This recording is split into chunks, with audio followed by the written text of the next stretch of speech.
ሰላም አቦታት ቤተሰብ መድኃኔዓለም ኩልኩም ሰላም መርከም ያልከ አንድ እግዚአብሔር ይመስገን። እግዚአብሔር ይመስገን። ታሪክም እቺ ሰሪ እግዚአብሔር ይመስገን። ከመለና ቤተሰብ ኩላም እንጂ ምረዲያቆን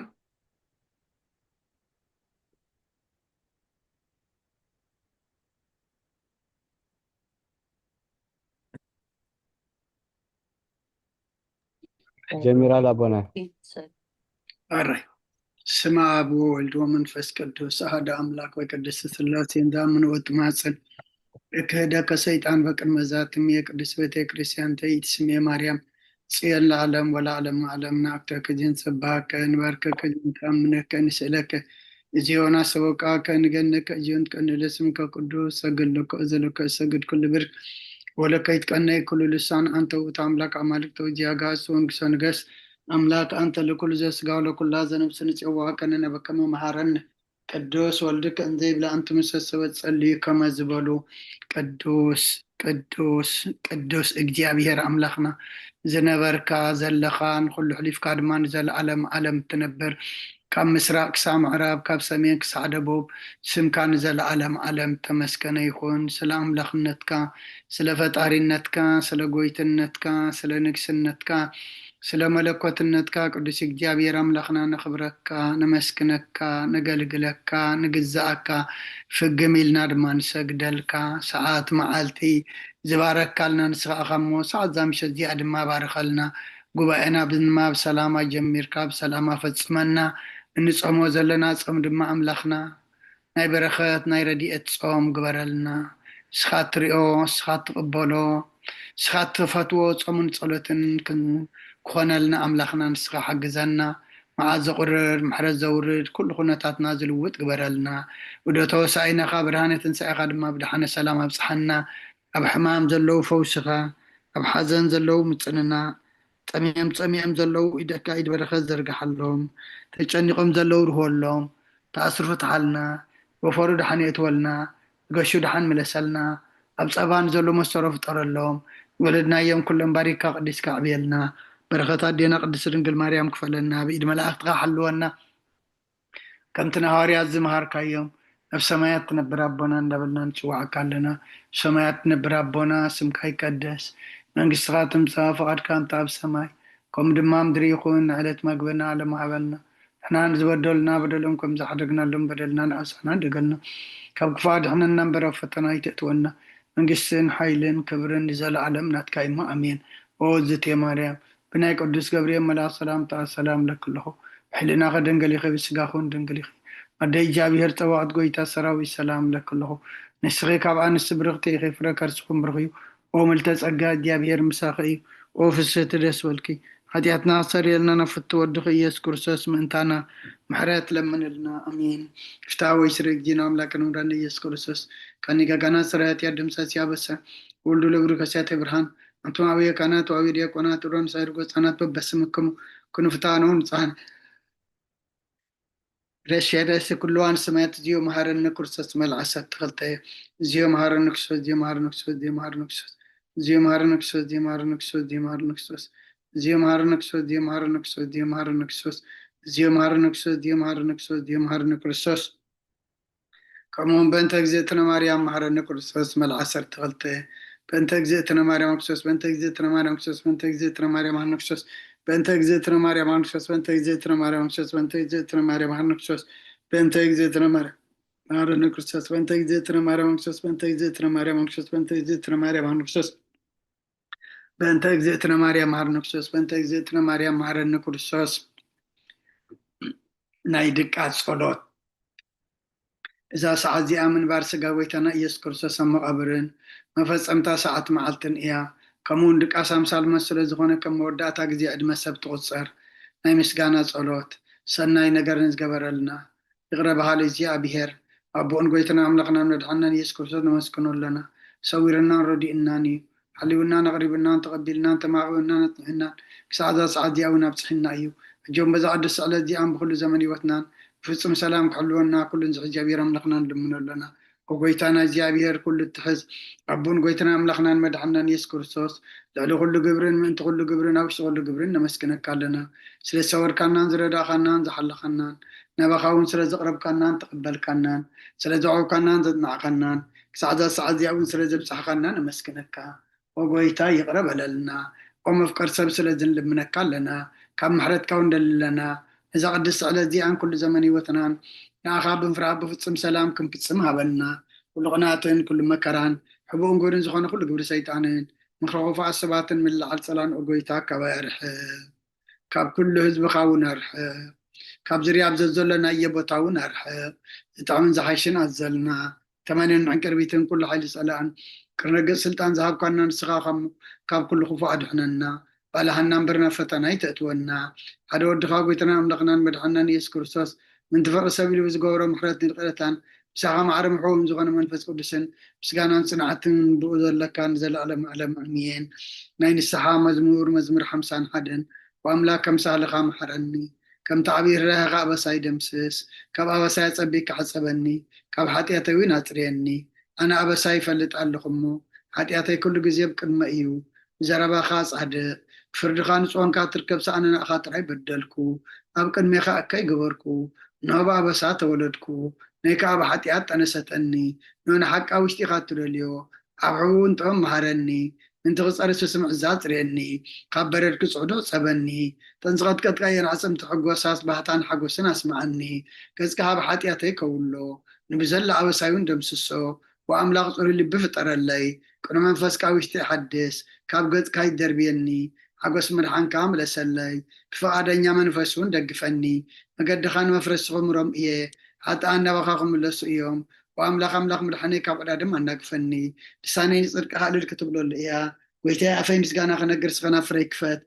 مسوعات بهب لك كانيو تزي كون اسم قرب كل كانري مسوعات مرارايتو قوني غامو مسوعات أملاق سور منفسيو وأملاق نسورون كت لبايتو نقوني خا نسيام صقخا سناي قبر الله مكاتات يرسلون دا شو موسوعات صدق بزحر مسوعاتي وملو مسوعات بحكب لك أيو شو عم مسوي إخا أرح قرب الكايم هالليلويا صلاة جزيرة قاسم كرسات قسين أملاخين مسقانا قرب الله حتياتيك حد قال لك ألمنا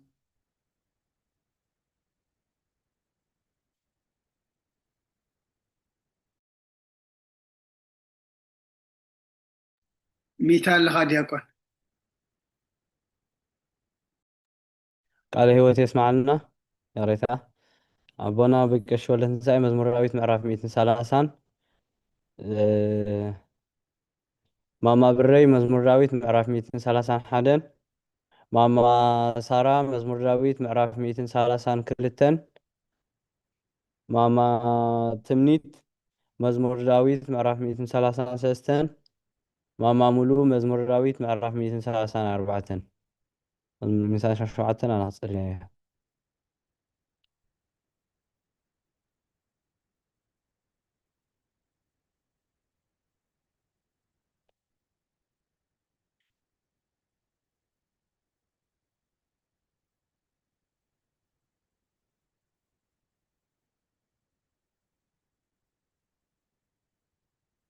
أبونا أبو ملك السلام مزمور راويت معرف 138 ماما بري مزمور راويت معرف 241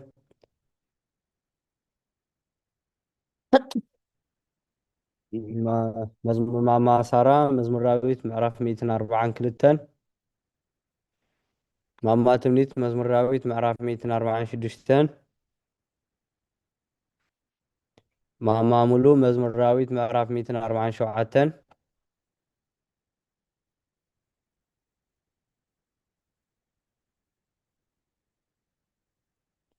ماما تمنيت مزمور راويت معرف 248 كتصلي لنا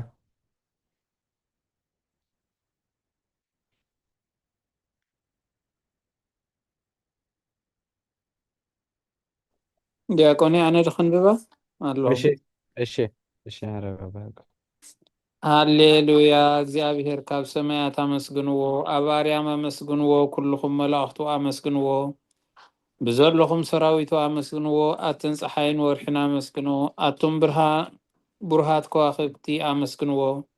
أتوم ناي سمايا سماياتن أبلعلي سمايات زلهم ماياتن أمسجنو نسو عزيزو تفطرهم يمو تفتيرهم يوممو نسم እግዚአብሔር يمسكنو نزل عالم أقومهم زي حلف حق خاهابهم نእግዚአብሔር كام مدري أمسكنو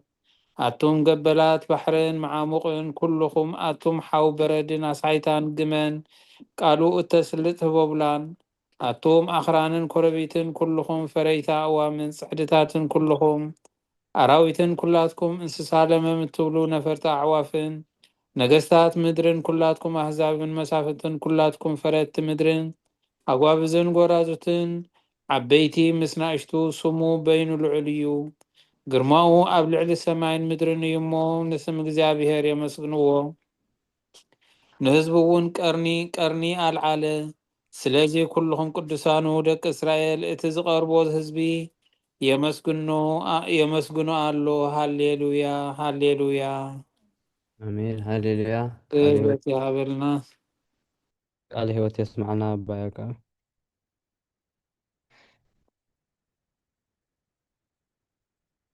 شيء يابانا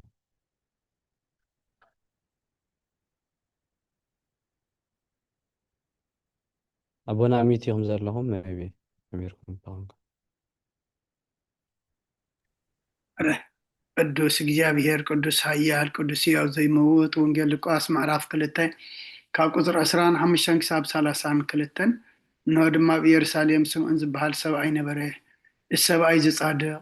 ንኣምላኽ ዝፈርሕ ንጽናዕ እስራኤሉ ንጽበ ነበረ መንፈስ ቅዱስ ድማ ነበሮ ነቲ መሲ እግዚአብሔር ከይረኣዮ ሞት ከም ዘይርኢ ድማ ብመንፈስ ቅዱስ ተገሊጹሉ ነበረ ብመንፈስ ከዓ ናብ ቤተ መቅደስ መጽ ወለድነቱ ኢየሱስ ሕፃን كم سرعة تجبر المساعدة وسمان دماء ويد حقفه نعملهم كم زنا بلا بعرفه وقويتين تنازع مقلات برهان نسبة إسرائيل كبرت خونا بكل مخلف زد الله خيو مدحان كعينتي كابر أياس حج خنت زرا وخان باري خاب سلام تفان وإخاب له بسجانا نجابير أملاخ يكون أمين أو كرسس أملاخنا بسير بغان منفذ كردسين لمن كل ساعة نسجد الكالونا أمين آمين قال هو تسمعنا ماما بري كفلتات ጸሎት ክትጽልይና እሺ ክፍልታት ጸሎት እነሆ ኣብ ቅድሚ እቲ ቁኑዕ ፈራዲ ክቆውም ተዳሊ ኣለሁ እቲ ኣብ መገጋይ ዝሓለፈ ዕድመይ ንኹነኔን ንፍርድን ብቑዕ ስለ ዝኾነ ብብዝሒ ኃጢአተይ ርዕድን ቀጥቅጥን ኣለሁ ግንከ ነፍሰይ ጌጋ ኣብ መሬት ትገብሪ ካብ ሃለኹስ ተነስሒ ምኽንያቱ መሬት ኣብ መቓብር ኣይውድሶን እዩ ኣብ ሞት ከዓ ዝዝክሮ የልቦን ኣብ ገሃነም ዘመስግኖ يلبون أمه كاب دكاس تحكيت كتنسي خنا مدهاني بنسحة وأملاغي محارنا نادحنن نابل كتا محساني سبحات لأب والمنفس قدوس أمين على هو تسمعنا ماما بري أمين ودي معنا موال سبب زي وداع ماما سارة كتصلينا الرأي زودي مواعل سب زي وداع زي ألم زي آخر نزل ألم زي نبر انت زخون سي نفسي نصور زخونة مخنيات محلوك كنيرو جنك تتصيف زخونة تقبارات كن تهمّا كيكن أبقد مئتي حقنيا فرادي مصدقلا أو هاتيات أرات تساتيحكي أبتي شللتنيا كدان سقاتي خلقي انتايو تتهبيو ملسي أو كريستوس أملاخي باتي عزيزة في الرحمن برفردخا اسنبد نتزل على ماوي فردخاون انبركخ باتي ملكوتاوي نتأبرقي برحان كان كتكت علىهو أنا هسوم دنوس أو عراتي دكيسا زلهو أب هيوتايون زي قدوس سخونكو ناي تتقبال كرز عبنات بموساد أفلبينا وقعخو أو أملاخ أنا قبنانيا يمو يقرب للي بلالهو آمين لو من كل ساعة نزل علم علمن آمين آمين ماما مولو أو نصيحة دنجل كتصلينا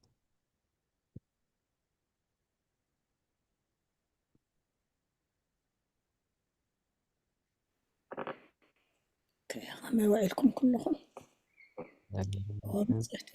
نبارة أخي تقلتوا في صلاة الريتكي مركحي نتي أبهلنا كم معبل زلقامل حسابات كبير هايو نتحممت نفسي بخنت نتأسي حلواتات في إيوال لما نابت قلت من نقاحن أبقسيا مخنياتو ንስኺ ከኣለይትን ምሕረት ትልምን ኣላይተ ደኒኺ ኣደምጭ ህይወት ጉሰይን ኣምላኸይን ጎይታ ኢየሱስ ክርስቶስ ተስፋ ኢኺ ኣሜን ቃል ህይወት معنا مع معمولي أبنا بابا يعقوب ጸሎት ወጎይታ በዛለይት እዚኣ ንዓሞ ትጽልየልና እሺ ኦ ጎይታ በዛለይት እዚኣ ንዓሞ ብዘይ ሓጢኣት ክንሓድር ሓልወና ኦ ኣምላኽ ኣቦታትና ንስኻ ብሩኽ ኢኻ በረኸትካ ኣዝዩ ብዙሕ እዩ ቅዱስ ስምካ እውን ንዘለዓለም ክብሪ ዝመልኦ እዩ እሞ እዩ ኣሜን ኦ ጎይታ ከምቲ ኣባኻ ተወኪልናዮ ዘለና ምሕረትካ ካብኡ ትኹነልና ኣዒንቲ ኩሉ ንዓኻ ይጽበያ ኣለዋ ንስኻ ኸ ኣብ እዋኑ ምግቢ ትህቦም ኦ ኣምላኽናን መድሓኒናን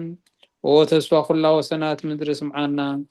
ኦ ጎይታ ንስኻ ኢኻ ካብ ዝዓለት እዚ ንዘለዓለም ተድሕነናን ትዕቁበናን ኣሜን ኦ ጎይታ ብሩኽ ኢኻ እሞ ፍርድኻ መሃረኒ ኦ ጎይታ ብሩኽ ኢኻ እሞ ሓቅነትካ ረዳእኒ ኦ ጎይታ ብሩኽ ኢኻ እሞ ክብርኻ ብርሃለይ ኦ ጎይታ ምሕረትካ ንዘለዓለም ይነብር ኦ ጎይታ ንዓይ ንተግባር ኢድካ ካብ ወለዶ ናብ ወለዶ መዕቆብየይ ስለ ዝኾንካ ኣይትንጸገኒ ኦ ጎይታ ንዓኻ በዲለ እየ እሞ መሓረንን ነፍሰይ ኣድሕናን እናበልኩ ጽላ ኣለኹ ኦ ጎይታይ ኣባኻ ተወኪለ ኣለኹ እሞ ኣድሕነኒ ፍቓድካ ክገብር ከዓ መሃረኒ ንስኻ ኣምላኸይ ፈልፋል ህይወት ኢኻ ብብርሃንካ ድማ ኢና ብርሃን ንርኢ ምሕረትካ ናብቶም ትፈልጡኻ ክብርኻ ከዓ ናብ ቁንዓት ልቢ ትምጻእ ጸጋን በረኸትን ምስጋናን ብሓቂ ናትካ እዩ ኦ ቅድሚ ዓለም ዝነበርካን ንዘላለም ትነብር ዘለኻን ኣቦን ወድን መንፈስ ቅዱስን ንዓኻ ምስጋናን ውዳሴን ግርማን ይግባእ ሎምን ኩሉ ሰዓን ዘለዓለም ዓለም ኣሜን ኦ ልዑል ጎይታ በኣኻ ምእማን ንስምካ ምዝማር ሰናይ እሞ ምሕረትካ ኣብ ፀጽባሕ ሓቅነትካ ድማ ለይተለይቲ ኣዘንቱ ክብሪ ሃበለይ ዲያቆን ወዲ ቃል ህይወት የስማዓና ማማ ትምኒት ውዳሴ ስሉስ ቅዱስ ክትጸልዩና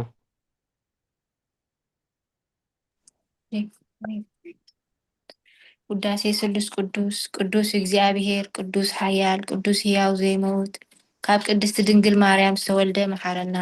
ቅዱስ እግዚአብሔር ቅዱስ ኃያል ቅዱስ ሕያው ዘይመውት ኣብ ዮርዳኖስ ተጠምቀ ኣብ ልዕሊ ዕፀ መስቀል ምእንታና ዝተሰቕለ መሐረና ቅዱስ እግዚአብሔር ቅዱስ ኃያል ቅዱስ ሕያው ዘይመውት ኣብ ሳሳይ መዓልቲ ካብ ምውታት ዝተንስአ ምስጋና ናብ ሰማያት ዝዓረገ ኣብ የማና ብኡ ዝተቐመጠ ኣብ ሕያዋንን ምውታንን ክፈርድ ከም ብሓድሽ ክመጽእ እዩ ኦ ጎይታ መሐረና ምስጋና ንኣቦን ንወድን መንፈስ ቅዱስን ሎምን ኩሉ ሰዓን ንዘለዓለም ዓለም ኣሜን ተስተሃልን ዕድል የመስግን ኣገልግሎት ይባረክ ናብ ዝለዓለ ስሜተ ክህነት የብፅሕካ ዲያቆን ወደይ ኦ ስሉስ ቅዱስ መሐረና ኦ ጎይታ ሓጢኣትና ሓደገልና ኦ ጎይታ በደልና ይጸብጽበልና ኦ ጎይታ ኣበሳና ይቅረበለልና ኦ ጎይታ ንሕማት ካብ ፀሓዮም መምንቲ ትቅዱስም ካልካ ፈውሶም ኦ ጎይታ ነቶም ዝሞቱ ቦታትና ናዴታትና ንሕዋትና ንሓትናን ከዓ ነፍሰ ማዕረፍ ኦ ካብ ሓጢኣት ንጹህ ዝኾንካ ጎይታ መሐረና ኦ ካብ ሓጢኣት ንጹህ ዝኾንካ ጎይታ ርድኣና ልማናና ከዓ ተቀበለልና ክብሪ ምስጋናን ብፍጹም ማዕርግን ቅድስናን ንዓኻ ይግባእ ኣሜን ጎይታ መሐረና ጎይታ መሐረና ጎይታ ባርኽን ጎይታ ብቑዓት ግበረና ምስጋና ከምዚልና ክንጸልብ ሰማያት ትነብር ኣቦና ስምካ ይቀደስ መንግስትካ ትምጻእ ፍቃድካ ኣብ ሰማይ ከምኡ ድማ ምድሪ ይኹን የዕለት መግብና ለማሃበልና ንሕና ንዝበደሉና በደሎም ከም ዝሓደግናሎም በደልና ንመሳና እንደገልና ክባድሕንና እምበር መፈተና ይተእትወና መንግስትን ሓይልን ክብርን ንዘለዓለም ናትካ ኢሞ ኣሜን ኣወዝት ማርያም ናይ ቅዱስ ገብርኤል መልኣክ ሰላምታ ሰላም ለክልኹ እናኸ ድንግል ኢኸ ብስጋኹን ድንግል ኢኸ ኣደ እግዚኣብሔር ፀባዖት ጎይታ ሰራዊት ሰላም ለክልኹ ንስኺ ካብ ኣንስቲ ብርክቲ ኢኸ ፍረ ከርስኹም ብርኹም ልተጸጋ እግዚኣብሔር ምሳኺ እዩ ኦ ፍስሕቲ ደስ በልኪ ሓጢኣትና ክሰርየልና ነፍቲ ወድኺ ኢየሱስ ክርስቶስ ምእንታና ምሕረት ለምንልና ኣሜን ማማ ረዘነት ምስጋና ንቅድስቲ ድንግል ማርያም ክትጸልይልና أمين سيفون مسكانا مقدس دنقل مريم وقدس ملئت تصقى كل جزية دنقل زخنكي ولادي تعمل عبد كريستوس سلام نبلكي ምእንቲ ሓጢኣትና ክሓድገልና ንፍቅሪ ወድኺ ጸሎትና ዕረግልና ንሓቀኛ ብርሃን ኢየሱስ ክርስቶስ ኣምላኽና ዝወለድክልና ቅድስት ድንግል ሰላም ይብለኪ ንሓጢኣት ነፍስና ሓዲጉ ክምሕረና ናብ ጎይታ ለምንልና ኦ ቅድስት ድንግል ማርያም ወላዲተ ኣምላኽ ንዘርኢ ሰብ እምንቲ ኣማላዲት ናብ ወድኺ ኢየሱስ ክርስቶስ ብሕድገት ሓጢኣት ከጸግወና ለምንልና ኦ ናይ ሓቂ ንግስቲ ድንግል ሰላም ይብለኪ ኦ ንኣማኑኤል ኣምላኽና ዝወለድክልና ኩርዓት ዘርእና ሰላምታ ነቕርበልኪ ኦ ድንግል ብጎይታና ኢየሱስ ክርስቶስ ተኣመነት ኣማላዲት ሓጢኣትና ምእንቲ ክሓድገልና ተዘከርና ኣሜን። ማማ ብረይ መእተዊ ጸሎት ሃይማኖት ክትጽልይና እሺ መእተዊ ጸሎተ ሃይማኖት ወዲ ሓቀኛ ብርሃን ንኽብረኪ ወቅድስቲ ድንግል ወላዲት ኣምላኽ መድህን ዓለም ስለ ዝወለድክልና መጺኻ ነፍስና ስለ ዘድሓነና ነመስግነኪ ጎይታናን ንጉስናን መድሕንና ኢየሱስ ክርስቶስ ክብሪ ንዓኻ ይኹን ንስኻ ንሃዋርያት መጎሶም ንሰማዕታት ኣኽሊሎም ንጻድቃን ዕልልቶኦም ንቤተ ክርስቲያን ጽንዓት ንሓጥኣን ሕድገት ብሓደ ዝመለኮቱ ስሉስ ቅዱስ ነበስር ንሰግደሉን ንኽብሮን ጎይታ መሓረና ጎይታ መሓረና ጎይታ ባርኸና ኣሜን ተስማዓልና ማማ ብረይ ኣሜን ንወደይ ኣቦይ መርጌታ ስመርዓብ ናይ ሃይማኖት ጸሎት ክትጽልዩና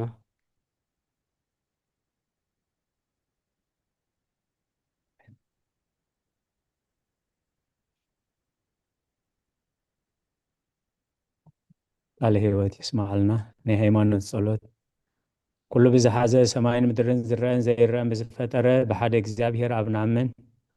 ብሓደ ጎይታ ብኢየሱስ ክርስቶስ ዓለም ከይተፈጠረ ምስ ህሉ ብዝኾነ ወልዲ ኣብ ዋህድ ወንኣምን ካብ ብርሃን ዝተረኸበ ብርሃን ካብ ሓቀኛ ኣምላኽ ዝተረኸበ ኣምላኽ ዝተወልደ እምበር ፍጡር ዘይኮነ ብመለኮቱ ምስ ኣብ ማዕረ ዝኾነ ኩሉ ብኡ ዝተፈጥረ ብዘይክኡ ግና ኣብዚ ምድሪ ዘሎ ይኹን ወይስ ኣብ ሰማይ ዘሎ ምንም ዝተፈጥረ የልቦን ምእንታና ምእንቲ ሰብ ምእንቲ ድሕነትና ካብ ሰማያት ዝወረደ ብመንፈስ ቅዱስ ካብ ቅድስት ድንግል ማርያም ስጋ ለበሰ ሰብ ኮነ ሰብ ኮይኑ ድማ ብዘበን ጴንጤናዊ ጲላጦስ ምእንታና ተሰቕለ ሓመመ መከራ መስቀል ተቐበለ ሞተ ተቐብረ ኣብ ቅዱሳት መጻሕፍቲ ከም ዝተጻሕፈ ኣብ መበል ሳልሳይ መዓልቲ ካብ ሙታን ተፈልዩ ተንስአ ብኽብሪ ናብ ሰማያት ዓረገ ኣብ የማን ኣቦኡ ተቐመጠ ከም ብሓድሽ ንህያዋንን ንሙታንን ክፈርድ ብኽብሪ ክመጽእ እዩ ንመንግስቲ እውን መወዳእታ የብሉን ጎይታን መሕወይን ብዝኾነ ካብ ኣብ ዝሰረጸ መንፈስ ቅዱስ እውን ንኣምን ምስ ኣብን ወልድን ንሰግደሉን ነመስግኖን ብነቢያት ዝተዛረበ እዩ ልዕሊ ኩሉ ናይ ሃዋርያት ጉባኤ ብዝኾነት ብሓንቲ ቅድስት ቤተ ክርስቲያን ንኣምን ንሕድገት ሓጢኣት ብሓንቲ ጥምቀት ንኣምን ትንሣኤ ሙታንን ንዘለዓለም ዓለም ዝመጽእ ህይወት ተስፋ ንገብር ኣሜን ስለ ቃላቱ እግዚኣብሔር ዝተመስገነ ይኹን አሜን ጎይታ ጸሎትና ሰሚዕኻ ሓጢኣትና ሓደገልና ክርያላይሶን ክርያላይሶን ክርያላይሶን ክርያላይሶን ክርያላይሶን ክርያላይሶን ላይሶን ክርያላይሶን ክርያላይሶን ክርያላይሶን ክርያላይሶን ክርያላይሶን ክርያላይሶን ክርያላይሶን ክርያላይሶን ክርያላይሶን ክርያላይሶን ክርያላይሶን ክርያላይሶን ክርያላይሶን ክርያላይሶን ክርያላይሶን ክርያላይሶን ክርያላይሶን ላይሶን ክርያላይሶን ክርያላይሶን ክርያላይሶን ክርያላይሶን ክርያላይሶን ላይሶን ክርያላይሶን ክርያላይሶን ክርያላይሶን ክርያላይሶን ክርያላይሶን ላይሶን ክርያላይሶን ክርያላይሶን ክርያላይሶን ክርያላይሶን ክርያላይሶን ላይሶን ክርያላይሶን ክርያላይሶን ክርያላይሶን ክርያላይሶን ክርያላይሶን ክርያላይሶን ክርያላይሶን ክርያላይሶን ክርያላይሶን ክርያላይሶን ክርያላይሶን ክርያላይሶን ክርያላይሶን ክርያላይሶን ክርያላይሶን ክርያላይሶን ክርያላይሶን ላይሶን ክርያላይሶን ክርያላይሶን ክርያላይሶን ክርያላይሶን ክርያላይሶን ክርያላይሶን ክርያላይሶን ክርያላይሶን ክርያላይሶን ክርያላይሶን ክርያላይሶን ክርያላይሶን ክርያላይሶን ክርያላይሶን ክርያላይሶን ክርያላይሶን ክርያላይሶን ሰላም ኣዴና ኤልሳቤጥ እንኳዕ ብሰላም መጻኻ። أنتم ቅዱስ ክትጽልያ ኣለና الرح كبل حجي ሕጂ ቅዱስ እግዚአብሔር ጎይታ ሰራዊት ሰማይን ምድርን ብክብርኻን ብልግስኻን ሙሉኣት እየን ንኩሉ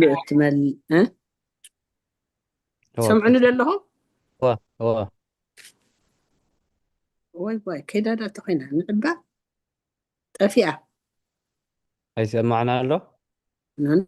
ወረ ጨሪሱ ጠፊኡ ትስእሊ እውን ናትኪ እምበር ኣይጠፍአ እናትክርዕዮ ኣብዚ ኣሎ ኣብ ምንታይ ሞ ክትንክፍ እየ ዳ ኣበይ ከመይ ገይረ ክመልሶ እየ ንህለ መፅዮ ቴንክዩ ዋይ ንኩሉ እትመልኽ እግዚአብሔር ኣቦ መሓረና ኦ ጎይታ ሰራዊት ኣምላኽ ሓይልታት ምሳና ኩን ምክንያቱ ኣብ ግዜ ሽግርናን ጭንቅንትናን ብዘይካኻ ረዳኢ የብልናን ኦ ኣምላኽ ኣባና ሕደር ንበደልና ይቕረታን ምሕረትን ግበረልና እቲ ብድሌትናን ብዘይ ድሌትናን ዝገበርናዮ እቲ ብፍላጥን ብዘይፍላጥን ዘሰርሕናዮ ስውርን ጉህድን ዝኾነ ሓጢኣትና ምእንቲ እቲ ኣብ ልዕሌና ስመ ቅዱስ ስምካ ኢልካ ኦ ጎይታ ይቕረበለና ኦ ጎይታ ከም ምሕረትካ ዳኣ እምበር ከም ተግባርና ኣይኹን ኦ ጎይታ ብቁርዓት ግበረና ምክና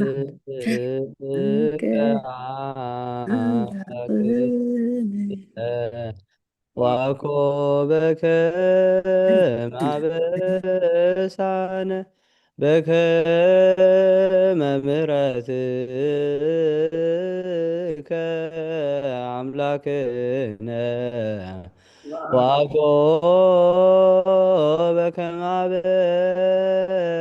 ማበሳነ በከመ ምሕረትከ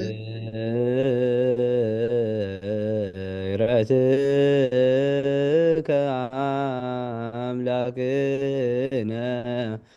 ዋኮበከ ማበሳነ ወጎይታ ብቁዓት ግበረና ምስጋና ከምዚ ኢልና ክንጸልብ ሰማያት ትነብር ኣቦና ስምካ ይቀደስ መንግስትካ ትምጻእ ፈቃድካ እንተ ኣብ ሰማይ ከምኡ ድማ ምድሪ ይኩን የዕለት መግብና ለማሃበና ንሕና ንዝበደሉና በደሎም ከም ዝሓደግናሎም በደልና ንኣሳና እንደገልና ካብ ክፉ ኣድሕነና እምበር ኣብ ፈተና ይተእትወና መንግስትን ሓይልን ክብርን ንዘለኣልያን ናትካ እሞ ኣሜን ኦ ዝቴ ማርያም ብናይ ቅዱስ ገብርኤል መልኣክ ሰላምታ ሰላም ለክሎ ሕልና ከደንገል ይኸ ብስጋኹ ደንገል ይኸ ኣደ እግዚኣብሔር ፀዋዕዋት ጎይታ ሰራዊት ሰላም ለክለኹ እስኺ ካብ ኣንስቲ ብርክቲ ይኸ ፍረ ከርስኹም ብርኺ ኦ ምልእተ ፀጋ እግዚኣብሔር ምሳኺ እዩ ኦ ፍስሕቲ ደስ በልኪ ኃጢአትና ሰረየልና ናብ ፍቲ ወድኺ ኢየሱስ ክርስቶስ ምንታና ምሕረት ለምነልና ኣሜን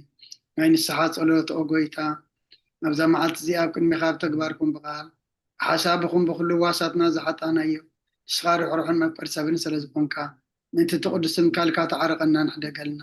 ወኣምላኽ ሰላም ክንሓድር ሰላማዊት ለይተሃበና ኣብዛ ናይ ድቃስ ግዜና ካብ ኩሉ ጭንቀት ናፃ ግበረና ካብ ኩሉ ክፋኣትን ካብ ኩሉ ፈተና ፀላን ክሕልወና ከዓ ናይ ሰላም መልኣክካ ለኣኸልና ብፀጋን ብርህራይን መፍቀር ሰብ ዝኾነ ሓደ ወድኻ ጎይታናን ኣምላኽናን መድሓናን ኢየሱስ ክርስቶስ እቲ ብኡን ምስኡን ክብርን ውዳሴን ግርማን ዘለካ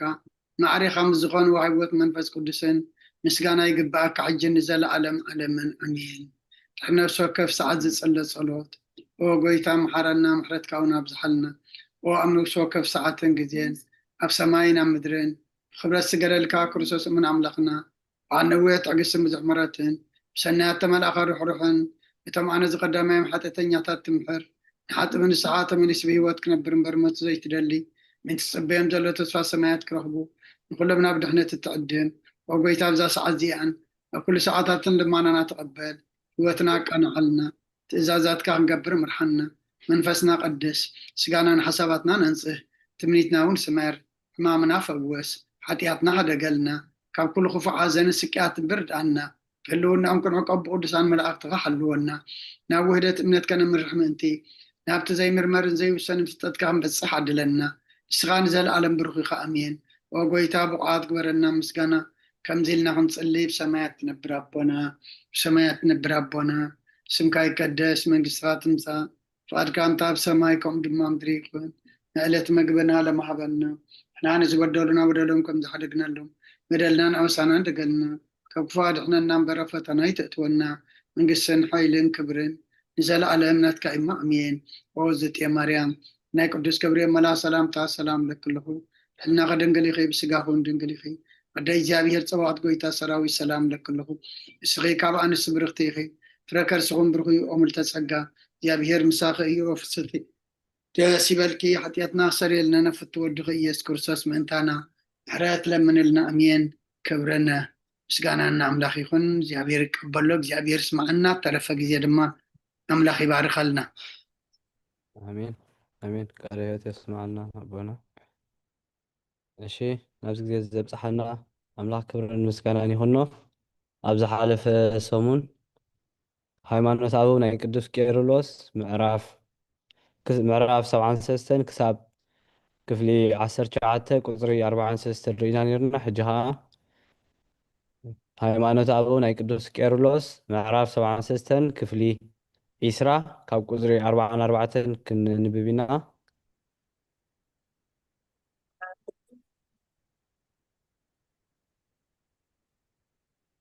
ሰላም ኣማ ህይወት እንኳዕ ብሰላም መጻኺ ወንጌል ዮሐንስ ምዕራፍ 1 ቁፅሪ 14 ማማ ህይወት ከተንብብልና ማማ ሳራ መዝሙር ወንጌል ዮሐንስ ምዕራፍ 10 ቁፅሪ 30 ማማ ሙሉ መዝሙር ወንጌል ዮሐንስ ምዕራፍ 14 ቁፅሪ 9 ባባ ያዕቆብ ትንቢት ኢሳይያስ ምዕራፍ 7 ቁፅሪ 14 ማማ ትምኒት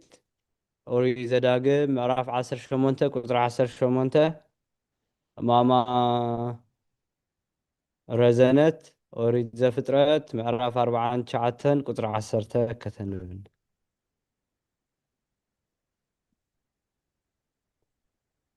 ሃይማኖት ኣበው ናይ ቅዱስ ቄርሎስ ምዕራፍ 73 ክፍሊ 20 ቁፅሪ 44 ዳጊም ካብዛ መልእኽቲ እዚኣ በቲ ንኣምላኽ እተገልግልሉ መልእኽትኻ ክትውግዞም ዝግብኦም ኣብ ትሕቲ እዛ መልእኽቲ እዚኣ ጽሒፈዮ ኣለኹ ኣማኑኤል ብሓቂ ኣምላኽ ከም ዝኾነ ነታ ንጽሕቲ ድንግል ድማ ወላዲት ኣምላኽ ከም ዝኾነት ንእግዚኣብሔር ቃል ነቲ ሰብ ዝኾነ ከም ዝወለደት ዘይኣምን ውጉዝ ይኹን ብናይ እግዚአብሔር ኣብ ቃል ንሱ ብሓደ ኣካል ምስ ስጋ ከም ዝተዋሃደ ጎይታና ኢየሱስ ክርስቶስ ከዓ ኣምላኽን ሰብን ክነሱ ምስ ስጋኡ ሓደ ከም ዝኾነ ዘይኣምን ኩሉ ውጉዝ ይኹን ንኣካላት ጎይታና ኢየሱስ ክርስቶስ ብድሕሪ ተዋህዶኡ ዝፈሊ እንተኣሎ ንምምስጋን ወይ ንትምክሕቲ ወይ ብሓይሊ ብህላዊ ተዋህዶ ኣይኮነን ዝብል ውጉዝ ይኹን ንቃላት ንጹህ ወንጌልን ንቃላት ሃዋርያትን ናብ ክልተ ኣካል ዝኸፍል ወይ ናብ ክልተ ራእይ ወይ ቅዱሳን ምንቲ ክርስቶስ ተዛረብዎ ወይ ነቢያት ቅድሚኡ ብዛዕባኡ ዝተነበይዎ ዘይቅበል እንተሎ ወይ ንሰብነት ካብ መለኮት ፈልዩ ንበይኑ ብኻልእ ነገር ዝርድኦ ካልእ ግብሪ እውን ካብቲ ካብ እግዚአብሔር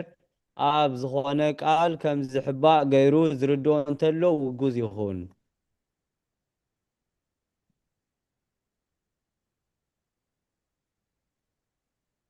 ማማ ህይወት ከመይ ንስኹም ኩልኹም ተንኪዩ ዲያቆኖ ናቴ ዮሃንስ ምዕራፍ 1 ቁፅሪ 14 እቲ ቃል ስጋ ኮነ ጸጋን ሓቅን መሊእዎ ከዓ ኣባና ሓደረ ክብረቱ ድማ ከም ክብሪ ናይቲ ሓደ ወዲ ነብኡ ርኤና ኣሜን አሜን ቃልዮት ተስፋ ህይወት ወንጌል ዮሐንስ ምዕራፍ 10 ቁፅሪ 30 ኣነን ኣቦን ሓደ ኢና ኣሜን ቃልዮት ተስማዓና መማሳረ ኣሜን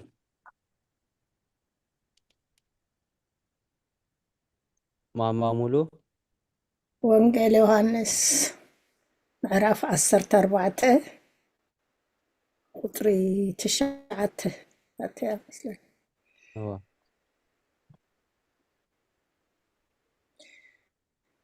የሱስ በሎ ፊልጶስ እዚ ክንዲዚ ዝኣክል ዘመን ምሳኻትኩም ክነብር ከለኹስ ኣይትፈልጠንን ዲኻ? እቲ ንዓይ ዝረኣየ ነቦ ረኣዮ ከመይልካስ ነቦ ርኤና ትብል ኣለኻ ብሎ ስለቓላቱ ምስጋና ይኹን። ባባ ያዕቆብ እሺ ትንቢት ኢሳያስ ምዕራፍ 7 ቁፅሪ 14 ስለዚ እግዚአብሔር ባዕሉ ትእምርቲ ክህበኩም እዩ እንሆ ድንግል ክጠንስ ወዲ ከዓ ክትወልድ እያ ስሙ እውን አማኑኤል ክሰሚዑ እያ ክብሪ ይሃበለይ ቃል ሕይወት የስማዕና ዘዳግም 18:18 ከማኻ ዝበለ ነቢ ካብ ማእከል ኣሕዋቶም ከተንስአሎም እየ ቃለይ ከዓ ኣብ ኣፉ ከንብር እየ ንሱ ድማ ዝኣዘዝኮ ኩሉ ክነግሮም እዩ ኣሜን ህይወት ይስማዓልና ዘፍጥረት ቁፅሪ 49 ምዕራፍ 49 ቁፅሪ 10 ሺሎ ክሳዕ ዝመፅእ ካብ ይሁዳ በትሪ ዘንጊ ገዛኢ ከዓ ካብ ማእከል ኣእጋሩ ኣይዝንብልን ህዝብታት ይእዘዝዎ ቃል ሕይወት የስማዓና ማረዘነ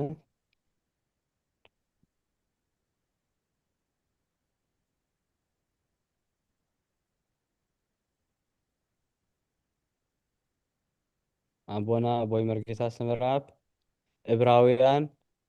ምዕራፍ 9 ቁፅሪ 11 28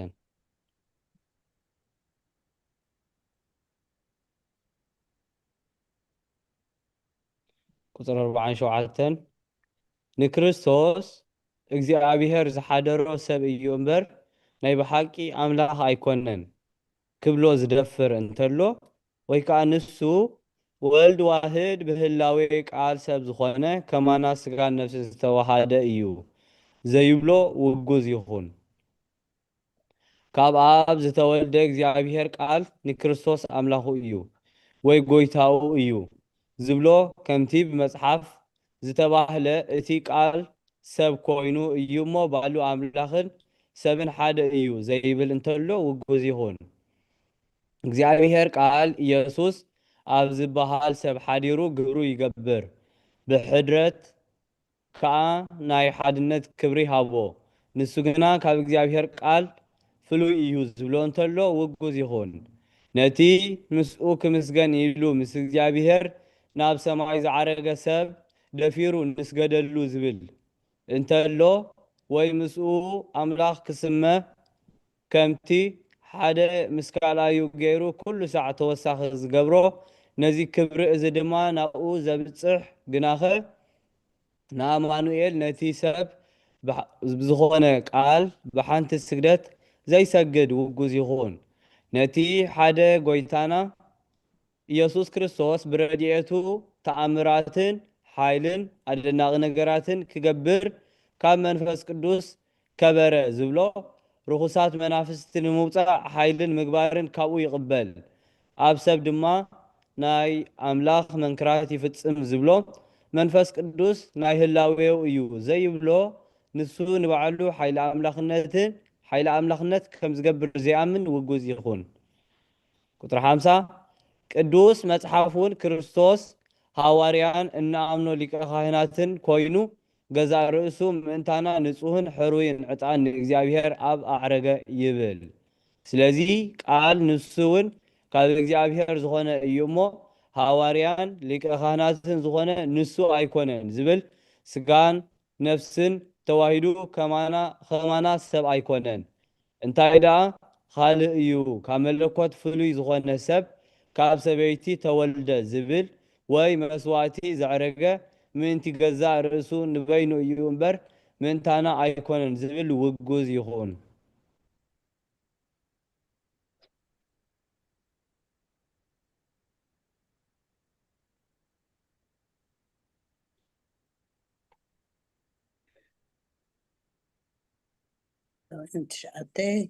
ዕብራውያን 9 ቁፅሪ 11 ክርስቶስ ግና ናይቲ ዝመጽእ ሰናይ ነገር ሊቀ ካህናት ኮይኑ ምስ መጽአ በቲ ብሉፅን ፍጹምን ብኢድ ዘይተገብረ ማለት ካብ ዝፍጥረት ዘይኮነ ድንኳን ብደም ድቤላታትን ምራኻቱን ዘይኮነስ ብደም ርእሱ ናይ ዘለኣለም ምድሓን ረኺቡ ሓደ ግዜ ናብቲ መቕደስ ኣተወ እዩ። ቁፅሪ 28 ከምኡ ከዓ እቲ ንሓጢኣት ብዙሓት ከርሕቕ ኢሉ ሓንሳእ እተሰውአ ክርስቶስ ንምድሓን እቶም ዝፅበይዎ ካልኣይ ግዜ ብዘይ ሓጢኣት ክግለጽ እዩ። ስለ ቃላቱ እግዚአብሔር ዝተመስገነ ይኹን። አሜን። ቃለ ሕይወት ያስማዕና። ማማ ብረይ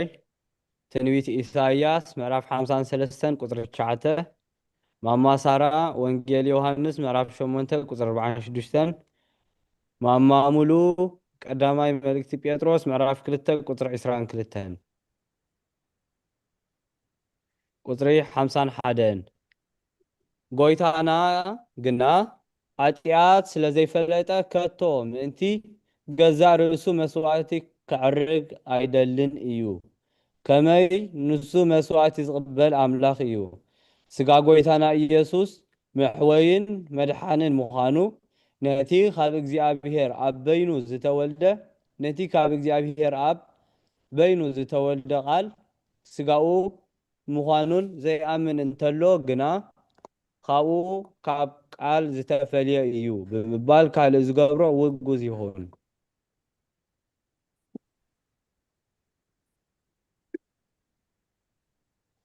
በይደ ዲያቆን ወደይ ትንቢት ኢሳያስ ትንቢት ኢሳያስ 53 ቁጥሪ 9 እሺ እከይ ዘይገበረ ሓሶት ከዓ ኣብ ኣፉ ዘይተረኽበ ኩንሱስ መቃብሩ ምስ ረሲኣን ገበሩ ብሞት ግና ምስ ሃብታም ኮነ። አሜን። ወንጌል ዮሐንስ ምዕራፍ 8 ቁፅሪ 46 ካባኻትኩም ኃጢአት ዝረትዓኒ መን ኣሎ? ሓቂ ዝዛረብ ካብ ኮንኩ ስለምንታይ ደኣ ዘይተኣምኑኒ? ቃል ተስማዕና ቀዳማይ ጴጥሮስ ምዕራፍ 2 ወዲ 22 ንሱ ሓጢአት ዘይገበረ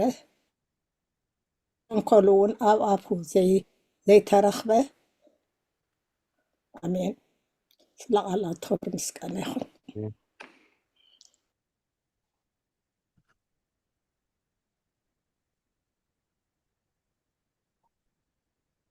ባባ ያዕቆብ ወንጌል ማቴዎስ ምዕራፍ 5 ቁጥሪ 22 ከተንብበልና ቁጥሪ 52 ቃል ብምኽንያት ቅድስና ጥራይ ኣብኡ ሓደረ ዝብል እንተሎ ከምቲ ኣቐዲምና ንኩሉ ፍጥረት ከድሕን ስልጣን ዘለዎ ንቃል በይኑ ስጋኡ እዩ ኢልና ዝተዛረብና ዘድሕን ንሱ ከም ዝኾነ ዘይኣምን ዘበለ ውጉዝ ይኹን። ብእግዚአብሔር ቃል ዘይኣምን ንሱ ብስጋ መከራ ከም ዝተቐበለ ብስጋ ከም ዝሞተ ብምትንሳእ ቀዳማይ ምዃኑን ንትንሳኤ ምውታት ከዓ በኹሪ ምዃኑን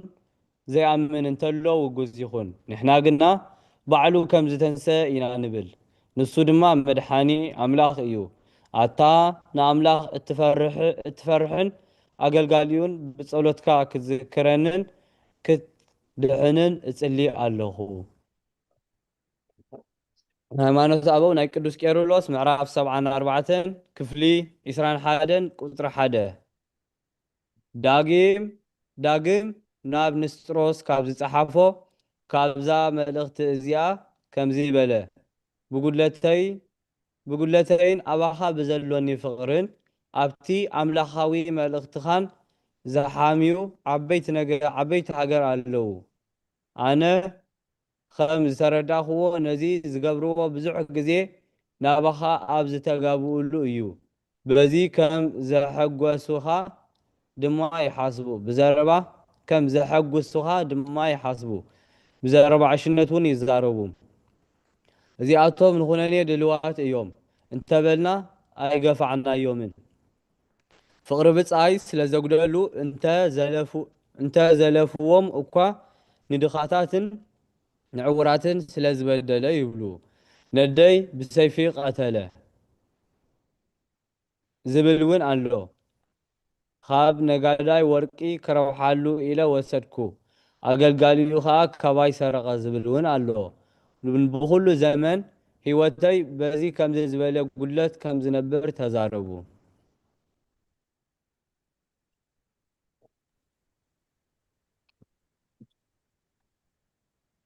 ወንጌል ማቴዎስ ምዕራፍ 5 ቁፅሪ 22 ኣነ ግና ንሓዉ ዝቁጥዖ ዘበለ ኩሉ ክፍረዶ እዩ። ንሓዉ ኣታ ተኸዳን ጨርቂ ዝበሎ ድማ ኣብ መጋባእያ ክፍረዶ፣ ኣታዓሻ ዝበሎ እውን ገሃነም ሓዊ ክፍረዶ እዩ እብለኩም ኣለኹ። ክብረት ይሃበለይ ዲያቆን ወደ ቃለ ሕይወት የስማዕና በጎ ማማ ትምኒት ወንጌል ማቴዎስ ምዕራፍ 10 ቁጥሪ 24 ቁጥሪ 3 እዚ ግና ሓደ እኳ ካብ ጸላእቱ ክፍጸም ዝደሊ የልቦን። እዚ ግና ሓደ እኳ ኣብ ጸላእቱ ክፍጸም ዝደሊ የልቦን።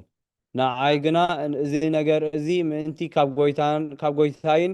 መምህረይን ካብ ቅዱሳን ኣቦታተይን ኣዝየ እበልጽ እየ ኸይብል ኣየጉህየንን እዩ። ወንጌል ማቴዎስ ምዕራፍ 10 ቁፅሪ 24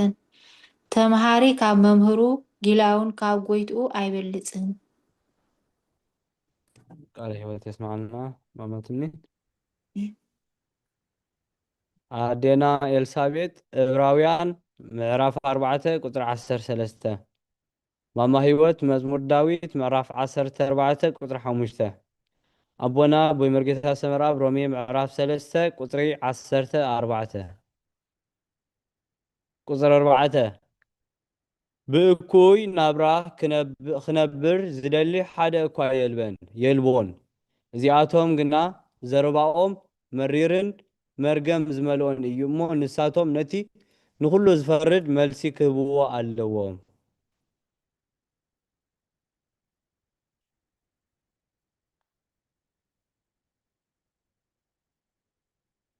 ኣዴና ኤልሳቤጥ ኣይስማዕኒ ዘሎ ኣበይ ኣደላ እዛ ዕብራውያን ኣብ መፅሓፍ ሓድሽ ኪዳን ድያ? እዋ ኣብ ሓድሽ ኪዳን ዕብራውያን ምርኣይ ደስ ይነያ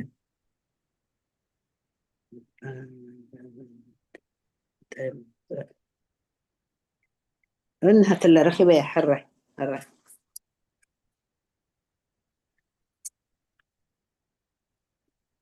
ምዕራፍ 4 ቁጥሪ 13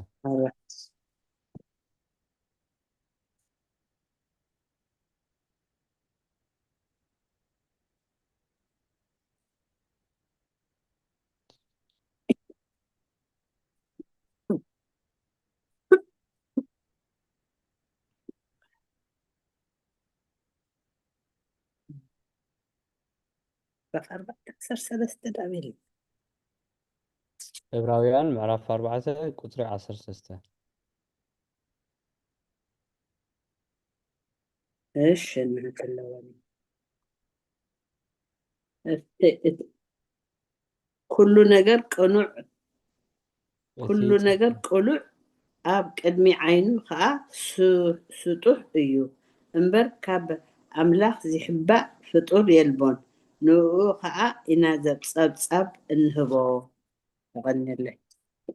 ቃልዮት የስማዕና ሌና ኤልሳቤጥ ናተይ ከኣኒ መዝሙር ዳዊት ምዕራፍ 14 ቁፅሪ 5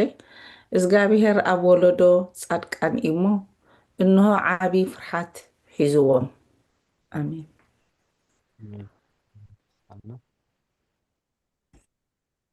ኣቦና ኣቦይ መርጌታ ሰመራብ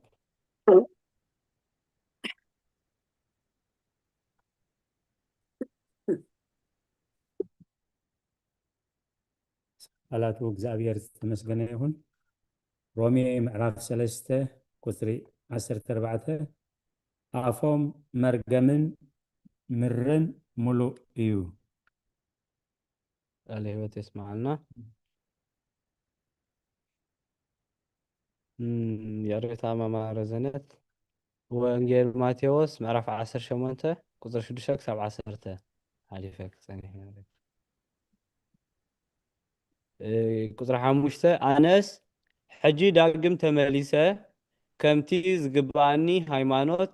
ብዛዕባ ጎይታና ኢየሱስ ክርስቶስ ነቲ ካብዞም ንክርስቶስ ዝኣምኑ ንኣሽቱ ንሓደ እኳ ዘስሕት ዓብይ ፍዳ ክረክብ እዩ ዝብል ቃል እናዘከርካ ብነገር ትምህርቲ ብኩሉ ቅንዕና ነዚ ንህዝቢ ክትምህር ኣዘክረካ ቀንዲ ግና ሓደ ንብዙሓት ህዝቢ ዘስሕትን ዘጉህዮምን ደኣ ክንደይ ዝገደደ ፍዳ ዘይረክብ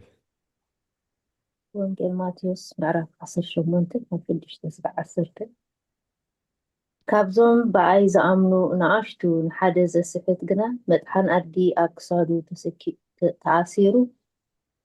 ኣብ ዓሚቕ ባሕሪ ክጥሕል ይሕሾ መዕንቀፊ ከይመፀ ኣይተርፍን እዩ እሞ ወይ ለኣ ንዓለም ብሰሪ መዕንቀፊ ምናዳ ነቲ ብሰሩ ስሕተት ዝመፅእ ሰብ ወይልኡ ኢድካ ወይ እግርካ እንተ ኣስሓተትካ ካባኻ ቆሪፅካ ደርብያ ክልተ ኢድን ክልተ እግርን ከለካ ናብ ናይ ዘለኣለም ሓዊ ካብ እትድርበስ ቁሩፅ ወይ ሰሓንካስ ኮይንካ ናብ ሂወት ምእታዊ ይሕሸካ ዓይንካ እንተ ኣስሓተትካውን ካባኻ ጎጥዊጥካ ደርብያ ክልተ ዓይኒ ከለዋካ ናብ ገሃነም ሓዊ ካብ እትድርበስ ነቋር ኮይንካ ናብ ሂወት ምእታው ይሓይሽ ካብዞም ንኣሽቱ ንሓደ እኳ ከይትንዕቁ ተጠንቀቁ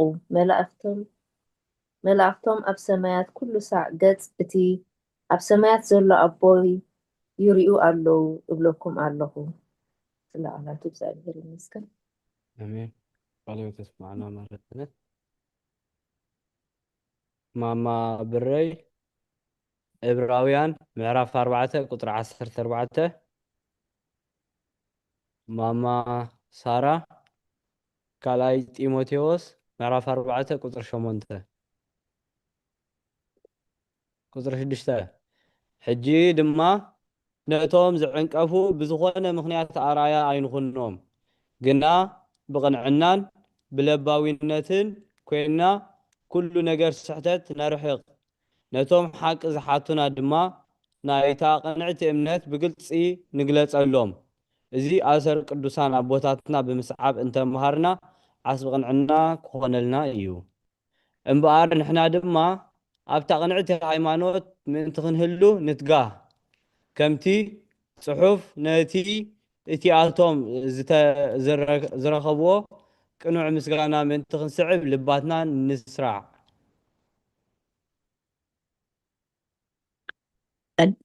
ኣነ ደ ማማ ብረይ ኣላ ምስሊ ዕብራውያን 14 ዕብራውያን 4:14 4:14 ዳግም ብዘይ ሓጢኣሲ ብኩሉ ከምዚ ከማና እተፈተነ እዩ እምበር ብድኻምና ክድንግፀልና ዘይክእል ሊቀ ካህናት የብልናን እሞ ብሰማያት ዝሓለፈ ዓብይ ሊቀ ካህናት ኢየሱስ ወዲ ኣምላኽ ካብ ዝህልወናስ ምእማን ነፅና አሜን ቃል ህይወት ተስማዕና ቀዳማይ ጢሞቴዎስ ምዕራፍ 4 ቁፅሪ 8 ያሬታ ካልኣይ ጢሞቴዎስ ያ ሶሪ ኦኬ ደህነ ምዕራፍ 4 ቁፅሪ 8 ደጊምሲ ጎይታይ ንሱ እቲ ጻድቕ ፈራዲ በታ መዓልቲ እቲኣ ዝህበኒ ኣኽሊል ጽድቂ ተነቢሩለይ ኣሎ እዚ ግና ነቶም ምግሃዱ ዘፍቅሩ ኩላቶም ድማ እዩ እምበር ንኣይ ጥራይ ኣይኮነን ቃል እግዚአብሔር ንኣና እውን ከምኡ ይብቃዕና አሜን ሰራ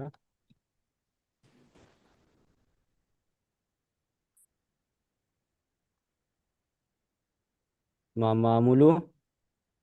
ወንጌል ዮሐንስ ምዕራፍ 1 ካብ 1 ክሳብ 14 ባባ ያዕቆብ ገላትያ ምዕራፍ 4 ቁጥሪ 4 ማማ ትምኒት ዕብራውያን ቁጥሪ 13 ምዕራፍ 13 ቁጥሪ 8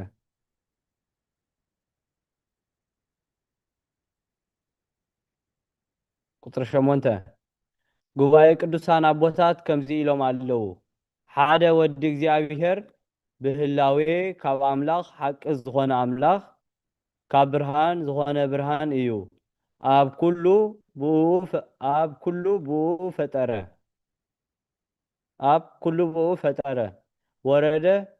ስጋን ነፍስን ተዋሂዱ ሰብ ኮነ። መከራ ተቐቢሉ ሞተ። ኣብ መበል ሳልሳይ መዓልቲ ከዓ ተንስአ። ናብ ሰማያት ከዓ ዓረገ። ቁጥሪ 9 ምእንቲ እዚ ንሕና ከዓ ሕጂ ነዚ ነገር እዚ ክንኣምንን ነዚ ትምህርቲ ሃይማኖት እዚ ክንስዕብን ይግባአና። እቲ ዝተባህለ እንታይ እዩ? ቃል ስጋን ነፍሲ ተዋሂዱ ሰብ ከም ዝኾነ ንዘክር። ህላዌ ቃል ተለዊጡ ሰብ ኮነ ኣይንበል። ንሱስ ናብቲ ካብ ስጋን ነፍስን ጥራይ ዝኾነ ሰብ ኣይተለወጠን። ግናኸ ንሱ ነፍሲ ዘላቶ ስጋ ከም ዝተዋሃደን ቃል ምስ ነባቢት ነፍስን ስጋን ኣብ ሓደ ኣካል ብዘይምርመር ኣምሳልን ብዘይፍለጥ ምስጢርን ሰብ ዝኾነን ወዲ ሰብ ከዓ ከም ዝተሰምየን ንበል። ብሓሳብን ብድልየትን ጥራይ ከዓ ኣይኮነን። ተወሳኺ ክኾኖስ ኣርኣያ ጥራይ እውን ኣይወሰደን። ወይ እውን ብሓቀኛ ተዋህዶ በብናቶም ሓደ ዝኾኑ ብዙሓት ህላውያት ኣይወሰደን። እንታይ ደኣ ንሱ ካብ ክልተ ሓደ እዩ። ንሳቶም ድማ መለኮትን ሰብነትን እዮም። ብምኽንያት ተዋህዶ ድማ ነቲ ክልተ ህላዌ ኣይንሓዋውስ። ብፍላይ ከዓ ነቲ ሓደ ጎይታና ኢየሱስ ክርስቶስ ወልድ ብመለኮቱን ብሰብነቱን ብዘይምርመር ተዋህዶ ሓደ ምዃኑ ንፈልጦ ኢና። ንሱ ቅድሚ ዓለም ከም ዝነበረ ካብ ኣብ ከም ዝተወልደ ሎሚ ድማ ካብ ሰበይቲ ብስጋ ከም ዝተወልደዶ ትብሉ ኣይኮንኩምን? እሺ ቃል ህይወት ተስማዕና ወንጌል ዮሃንስ ምዕራፍ 1 ካብ 1 ክሳብ 14 ቃል ብመጀመርታ ነበረ፣ እቲ ቃል ድማ ኣብ ኣምላኽ ነበረ፣ እቲ ቃል እውን ኣምላኽ ነበረ። እዚ ብመጀመርታ ኣብ ኣምላኽ ነበረ። ብኡ ኩሉ ኾነ። ካብቲ ዝኾነ ዘበለ ድማ ብዘይ ብኡ ዝኾነ የልቦን። ህይወት ኣብኡ ነበረት፣ እታ ህይወት ከዓ ብርሃን ሰብ ነበረት። ብርሃን እውን ኣብ ጸልማት የብርህ፣ ጸልማት ግን ኣይሕዞን። ዮሃንስ ዝስሙ ሰብኣይ ካብ ኣምላኽ ተላኢኹ ተንስአ። ኩሎም ብኡ ናብ እምነት ምእንቲ ክበጽሑ ብዛዕባ ብርሃን ክምስክር ንሱ ንምስክር መጸ። ብዛዕባ ብርሃን ደኣ ክምስክር መጸ እምበር ንሱስ ብርሃን ኣይነበረን። እቲ ንነፍሲ ወከፍ ሰብ ዘብርህ ብርሃን ሓቂ ናይ ዓለም ይመጽእ ነበረ። ኣብ ዓለም ነበረ፣ ዓለም እውን ብኡ ኾነት፣ ዓለም ግን ኣይፈለጠቶን።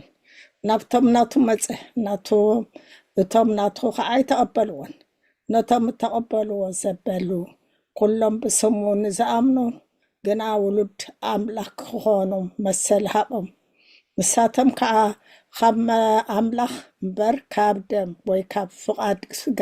ወይ ካብ ፍቓድ ሰብኣይ ዘይተወልዱ እዮም። እቲ ቃል ስጋ ኾነ፣ ስጋን ሓቅን መሊእዎ ከዓ ኣባና ሓደረ። ክብረቱ ድማ ከም ክብሪ ናይቲ ሓደ ወዱ ነብኡ ረአና። ቃል ስለ ቃላት ክብሪ ምስጋና ይኹን። ቴንክዩ።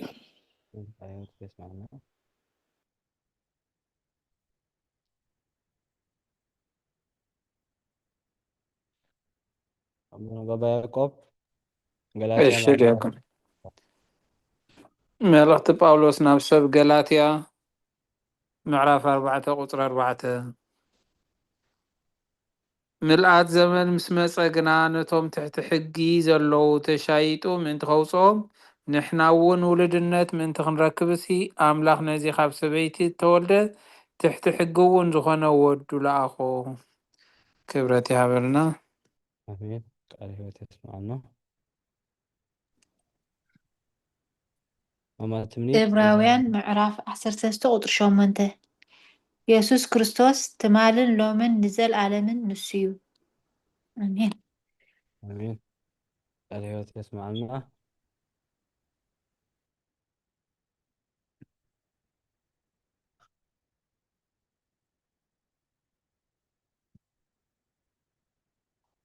ማማረ ዘነት ፊልጵ ምዕራፍ 4 ቁጥሪ 8 ኣዴና ኤልሳቤጥ ዕብራውያን ኣብ ሓዲስ ኪዳን ምዕራፍ 2 ቁጥሪ 9 ማማ ህይወት ካልኣይ ቆሮንጦስ ምዕራፍ 5 ቁጥሪ 14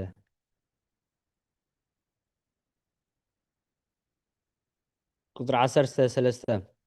እንተ መለኮቱ ካብ ድንግል ኣይኮነን ከመይ ብመለኮቱ ካብ ኣብ ምስ ተወልደ ካልእ ልደት ኣየድልዮን እዩ እዚ ግና ነቲ ቅድሚ ዓለም ዝነበረ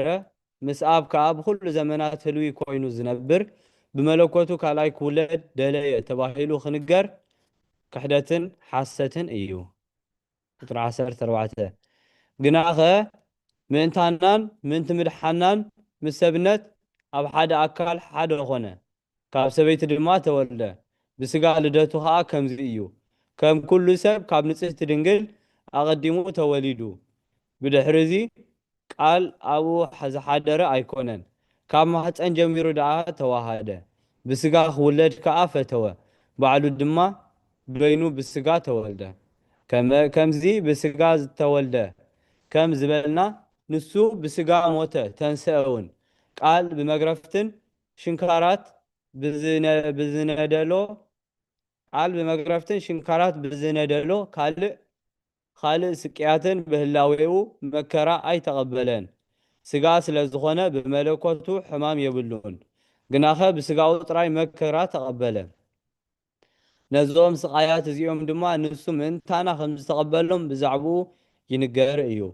እቲ ዘይሓምም ብስጋ ሓማሚ ኾነ በዚ ኣምሳል እዚ ጥራይ ሞቱ ንኣምን እግዚኣብሔር ቃል ግና ብህላዌኡ ዘይሓምምን ዘይልወጥን እዩ ከመይ ንሱ ንኹሉ ህያው ዝገብር ህይወት እዩ ሕጂ እውን ስጋኡ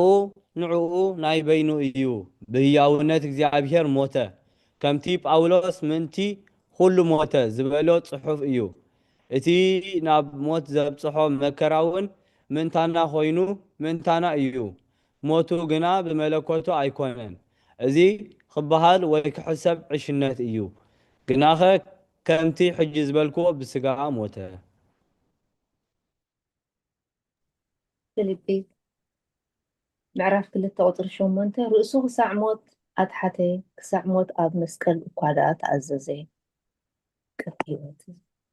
ቃል ህይወት የስማዓና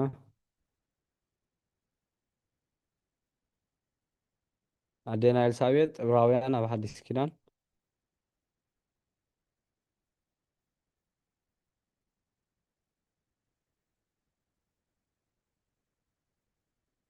ኣዴና ኤልሳቤጥ ኣይስማዕኒ ዘሎ ድምፂ ኣራይ ሕጂ ኸ ሕጂ ስምዕ ኣሎ ኣራይ 2:9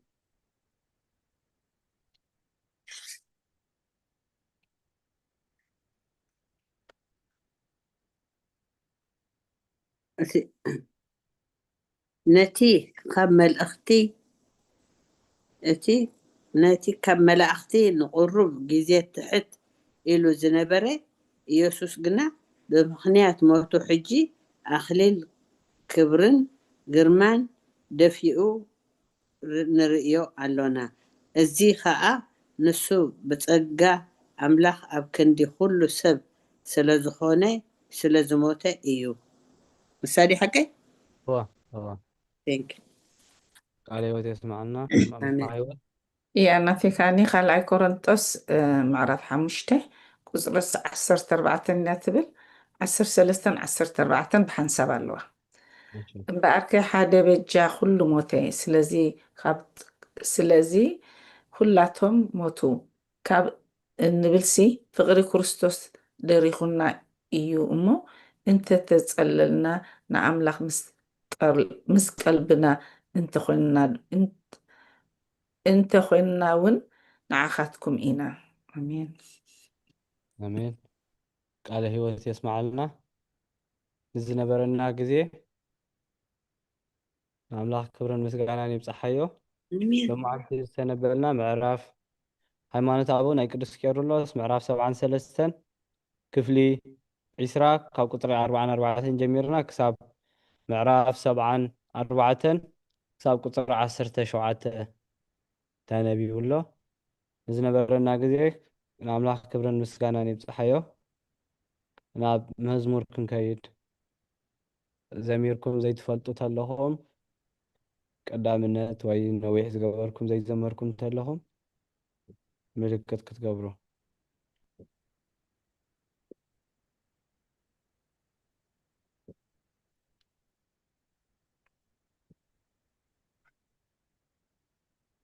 እሺ ክሳብ ሕጂ ማማ ሙሉን ማማ ትሚትን ይርኢ ኣለኹ ናተይ እውን ኣላ ዲያቆን ወደይ ትርአ ኣይ ትርአ እሺ ማማ ሙሉ عادي ማማ هتدمرها ማማ عادي ሓንቲ اني دمرها انا كده እሺ ዘምር መዓልተይ ተዘናተይ ዘምር ክድና كلنا لأن احنا أداقي فاين نمبر زمر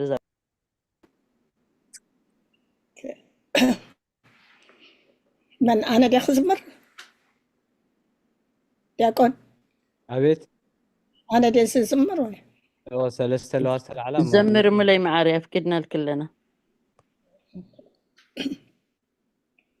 بس محمول فاس قدس قرري يشكرني سالوكن نخبر عملاك زمري ولا تسفاي قرص كريستيان قرصني ملي معارف جوي تا زمرا حلي خاني بمحرتك بزدن نقرريخا كما خمو أبي الله كل نجار كذكره تالوه مدهن إيدكا وتراب علي تزرقيها رخصت عالم كيوسدني مريح كان نعم محدركا ولا هيوت برجعيقون كما خمونا بيكبل قويتاي فقريخا أملاقي فقريخا نعالم سعقب تبليا تبهر حق سني حلي خاني بمحرتك بزدن غره رهيخا كما خمو أبي الله كل نجار كسكرو كل نجار كسكرو تالوه مدهن إيدك وتروب العلي تسركيحا رخصت عالم كي وسدني مريح كاني نام محدركا ولا هيوت مرجعيخون كابا خمون أبي كبل وتاي فغريخا أملاخي فغريخا نعالم زعقب حلي خاني بمحرتكا بزدن نغره رهيخا كما خمو أبي الله كل نجار كسكرو كل نجار كسكرو مويتني ريت خونيني قلتي نبايت زي ما تاي مخوننا تعيجها حمامي تزي تصور كانت نيرو من النتي ترقم قلبو أبس عالم لكاسيت تفكرو سخات تسليلو ينبر زلالم حلي خاني بمحرتك بزدن غره رهيخا كما خمو أبي الله كل نجار كسكرو كل نجار كسكرو أما قدسك تسقيعي رئيل لخو بزح نجار وشت البيع عقيريه من قاروعي لحدر تزخون كل خوينو إلا لكم لوميت ترفه لمكارا إسات لحفتنا إسات بأخ حالفو حالي خاني بمحرتك بزدن غره رهيخا كما خمو أبي الله كل نجار كسكرو كل نجار كسكرو أيدف أنت في الشيختا خمسي الكازر أخاني عمت أنيان كلاخو عم محضر كان بركاني فلويونات كفاري سألك تفقر يسيك بلكا توسمد حاني ናይ ምድሓነይ ምስጢር ሃሊኻኒ ብምሕረትካ ብዘደንቕ ርህራሄኻ ከማኸሞ ኣበይ ኣሎ ኩሉ ነገር ክዝክሮ ኩሉ ነገር ክዝክሮ ጎይታይ ኢለ ለሚነካ ኣነ ፍጹም ኣይሓፈርኩን ዘይኮነሉ ነገር የለን ለካ ባኻ ዝእመን ተጨኒቐ ተሃዊኸ የለን ኣነ ዝቕይሮ ታየ ዝብለካ ኣብ መደብካ ዘሎ ምዃኑ ዘይተርፍ ሃሊኻኒ ብምሕረትካ ብዘደንቕ ርህራሄኻ ከማኸሞ ኣበይ ኣሎ ኩሉ ነገር ክዝክሮ ኩሉ ነገር ክዝክሮ ብሓቂ ካብ ክንደይ የውፀና ኣሎ እዚ ኣምላኽ ክብሪ ምስጋና ይኹን ስለ መዝሙር ይቐኒለይ ዝተዋሃበኒ ዕድል ከዓ መስግን አሜን። ቃለ ሕይወት የስማዓና መማሙሉ ሓሊኻኒ ብምሕረትካ ዝብል መዝሙር ሓሊኻኒ ብምሕረትካ ብዘደንቕ ርህራሄኻ ከማኸማ ኣበይ ኣሎ ኩሉ ነገር ክዝክሮ እታ ለዋህ መድሕን ኢድካ ወትሩ ኣብ ልዕለይ ተዘርጊሓ ርኽሰት ዓለም ከይወስደኒ መሪሕካኒ ናብ ማሕደርካ ወላ ህይወት ምርጫ ይኹን ካባኻ እሞ ናበይ ከብል ጎይታየ ፍቕሪኻ ኣምላኸይ ፍቕሪኻ ንዓለም ዘዕግብ ሞይተ ነይረ ተኾኒነ ጎይታ ናባይ እንተዘይመጽእ እንታይ ምኾነ ናተይ ዕጫ ንሕማመይ ተዘይጸውር ከንቱ ነይሩ መንነተይ ትርጉም ኣልቦ ኣብዚ ዓለም ለካስ እተፍቅሮ ንስኻ ተጽልሎ ይነብር ዘለዓለም ኣብ መቕደስካ ተጸጊዐ ርኢ ኣለኹ ብዙሕ ነገር ውሽጢ ልበይ ዓቒረዮ ንምንጋሩ ውዒሉ ይሕድር ትዝኸውን ኩሉ ኾይኑ የለን ሎሚ ዝተረፈ ናይ መከራ እሳት ናይ ፈተና እሳት በኣኻ ሓሊፉ ኣይጠፍእን እቲ ፍሽኽታ ክምስ ኢልካ ዘረኣኻኒ ዓመፀኛ እንከለኹ ኣብ ማሕደርካ ኣንቢርካኒ ፍሉይ እዩ ናትካ ፍቕሪ ዝጸላእካ እተፍቅር ኢየሱስ ክብለካ ፈውሲ መድሓነይ ናይ ምድሓነይ ምስጢር ጎይታይ ኢለ ለሚነካ ኣነ ፍጹም ኣይሓፈርኩን ዘይኮነሉ ነገር የለን ለካ በኣኻ ዝእመን ተጨኒቐ ተሃዊኸ የለን ኣነ ዝቕይሮ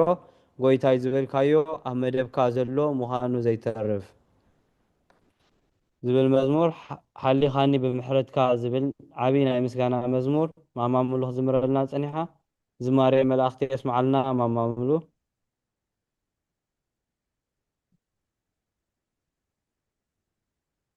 ሓሊኻኒ ብምሕረትካ ብዘደንቕ ርህራሄኻ ከማኸሞ ኣበይ ኣሎ ኩሉ ነገር ክዝክሮ ዝብል ኣዝማች ዘለዎ ጥዑም ናይ ምስጋና መዝሙር ክዝምረልና ፀኒሓ ማማሙሉ ነዚ ከዓ ከነስተንትኖ ንደሊ ተልዩ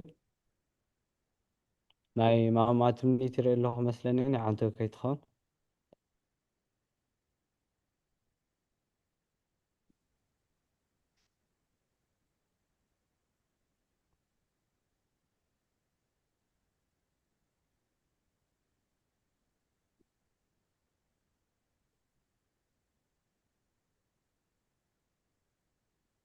መርዳዊት 27 ንድኽብትና ዲያቆን ወዳይ 27 መዝሙር ዳዊት 27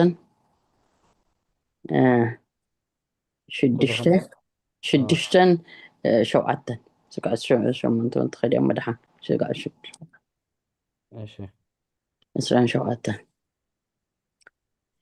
ሎሚ ከዓ ርእሰይ ኣብቶም ዝኸቡኒ ጸላእተይ ልዕል ክብል እዩ ኣብ ድንኳንካ መስዋእቲ ብእልልታ ከቕርብ ንእግዚኣብሔር ክዝምረሉን ክውድሰን እየ እግዚኣብሔር ድምፀይ ስምዓዩ ኣበኻ እምህለል ኣለኹ መማሓረኒ ምምልሰለይ ቃለ ሕይወት የስማዓልና ማማ ብሬ መዝሙር ዳዊት ምዕራፍ 7 ካብ ቁፅሪ 6 ክሳብ 7 27 ኣብ ቁፅሪ ክንደይ ምዕራፍ 27 እወ 6-7 ሸሞንተ ንወስኽኳ ገዜ ከይትበልዓልና እምበር ምስኣተ ኮይኑ ዝሰምዐን 6 ካብ 6-7 ነብል ማማ ብሬ መዝሙር ዳዊት ምዕራፍ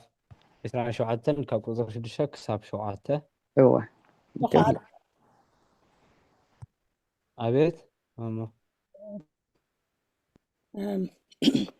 መዝሙር ዳዊት 34 ካብ 17 ክሳብ 19 ሳለ ምዕራፍ 34 ኣብ ቁጥሪ 17 ክሳብ 19 17 ክሳብ 19 ጻድቃን የውዩ እግዚአብሔር ድማ ይሰምዖም ካብ ኩሉ መከረኦም የናግፎም እግዚአብሔር ነቶም ስቡር ልቢ ዘለዎም ቀረቦም እዩ ነቶም ቁጥቁጥ መንፈስ ዘለዎም ድማ የድሕኖም ናይ ጽድቂ መከራ ብዙሕ እዩ እግዚአብሔር ግና ካብ ኩሉ የናግፎ ስለ ቃላት ክብር ምስጋና ይኹን አሜን ቃለ ሕይወት የስማዓልና ማማ ሙሉ መዝሙር ዳዊት ምዕራፍ 34 ካብ 17 ክሳብ 19 ቃለ ሕይወት የስማዓልና ማማ ሳራ መዝሙረ ዳዊት 86 ካብ ቁጥሪ 6 መዝሙረ ዳዊት 86 ካብ ቁጥሪ 6 ክሳብ ክሳብ 10 ጎይታዬ ጸሎተይ ስማዕ ንድምፀይ ምህላላይ ጽንበሎ ንስኻ ክትመልሰለይ ኢኻ እሞ በመዓልቲ ጸባባይ ክጽዋዕከ ወእግዚአብሔር ካብ አማልክቲ ዝመስለካ የልቦን ከም ግብርታትካውን ከቶ የልቦን ወእግዚአብሔር ዝፈጠርካዮም አህዛብ ኩሎም መጺኦም ኣብ ቅድሜኻ ክሰግዱ ንስምካውን ክዘክሩ እዮም ንስኻ አብን ተአምራት ትገብርህን ኢኻ እሞ አምላኽሲ ንስኻ ጥራይ ኢኻ ቃለ ሕይወት የስማዓልና ማማ ሳራ መዝሙር ዳዊት ምዕራፍ 86 ካብ ቁጥሪ 6 ክሳብ ቁጥሪ 10 ቃለ ሕይወት የስማዓልና ማማ ሕይወት ኦኬ እናቴ ካኒ ናብ መዝሙር ዳዊት 18 ካብ 1 እስካዕ 3 እያ እዚኣ እንታይ እያ ሊቀ መዛሙር እግዚአብሔር ካብ ኢድ ኩላቶም ጸላእቱ ካብ ኢድ ሰኦልን ምስ ኣናገፎ ዳዊት ዝገበራ መዝሙር እያ ትብል ካብ 1 እስካዕ 3 ኦ እግዚአብሔር ሃይለይ ኣፍቅረካ እየ እግዚአብሔር ኸውሐይ ዕርዳይ መናገፊየ ኣምላኸይ ዝሃድመሉ ጸግዐይ ዋልታይ ቀርኒ ምድሓነይ ልዕል ዘበለ ኸውለይ እዩ ናብቲ መወሳ ዝግብኦ እግዚአብሔር ተማህለልኩሞ ካብ ጸላእተይ ድሓንኩ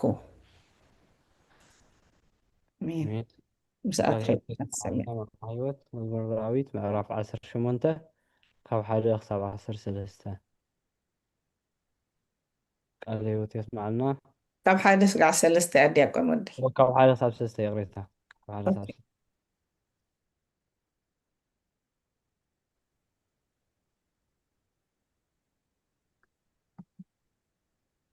ቃለ ሕይወት የስማዓልና እሺ ማማ ሙሉ ሓሊኻኒ ብምሕረትካ ዘደንቕ ርህራሄኻ ከማኸማቢ ኣሎ ኩሉ ነገር ክዝክሮ ናብለት ከተስተንትነና ጽኒሓ እንደዚ ክንሪኦ ንደሊ ዲያቆን ይሕፍትን ዶ እሺ ማማ ማለት ነው መዝሙር ዳዊት መበል 30 ወእግዚአብሔር አምላኸይ ኣነ ናባኻ እወኹ ንስኻውን ኣጥዓኻኒ ወእግዚአብሔር ነፍሰይ ካብ ሲኦል ኣውፂእካያ ናብ ጉድጓድ ከይወርድሲ ንህይወት ኣድሓንካኒ ትብል ካብ ቁጥሪ 2 ቁጥሪ 3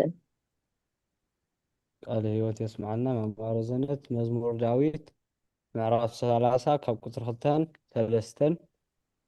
ቃለ ሕይወት የስማዓልና እዚኣ ዲያቆን ወዲያታ 18 ሕይወት ዘመረታሽ ቁጥሪ 6 መዝሙር ዳዊት و18 ኾነስ ቁጥሪ 6 እሺ ብጸባ ናብ እግዚአብሔር ተማህለልኩ ናብ ኣምላኸይ እዕዊኹ ንድምፀይ ካብ መቕደሱ ሰምዐ ኣውያተይ ናብ ቅዱስ ኣብ ቅድሚኡ ኣብ እዛኑ በጽሕ ቃለ ሕይወት يسمعنا መምረይ መዝሙረ ዳዊት ምዕራፍ 18 ቁጥሪ 6 ቃለ ሕይወት يسمعنا እሺ ናይ መወዳእታ ዝኾነ ከስተንትን ንደሊ እንተልዩ ካብዛ መዝሙር ዝተዘመረ ኣነ መዝሙረ ዳዊት ምዕራፍ 35 ቁፅሪ 10 መዝሙር ዳዊት ምዕራፍ 18 ቁፅሪ 10 35 ቁፅሪ 10 ምዕራፍ 35 ቁፅሪ 10 ቁጥሪ 10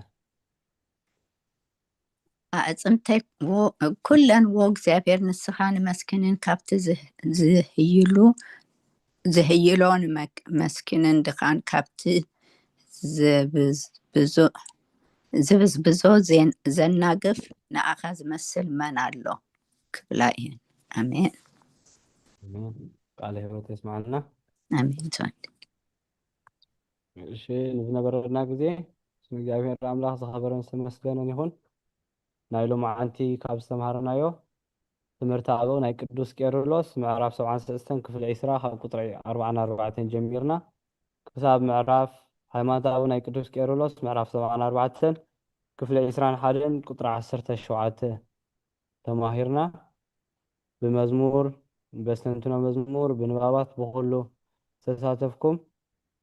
እግዚአብሔር ይደግፍኩም ሕጂ ኸ ናብ ናይ ሃይማኖት ኣበው ኣስተንትኖ ሕቶ ርእይቶ ናብ ዘለና ናብ ናይ ሃይማኖት ኣበው ክንሓልፍ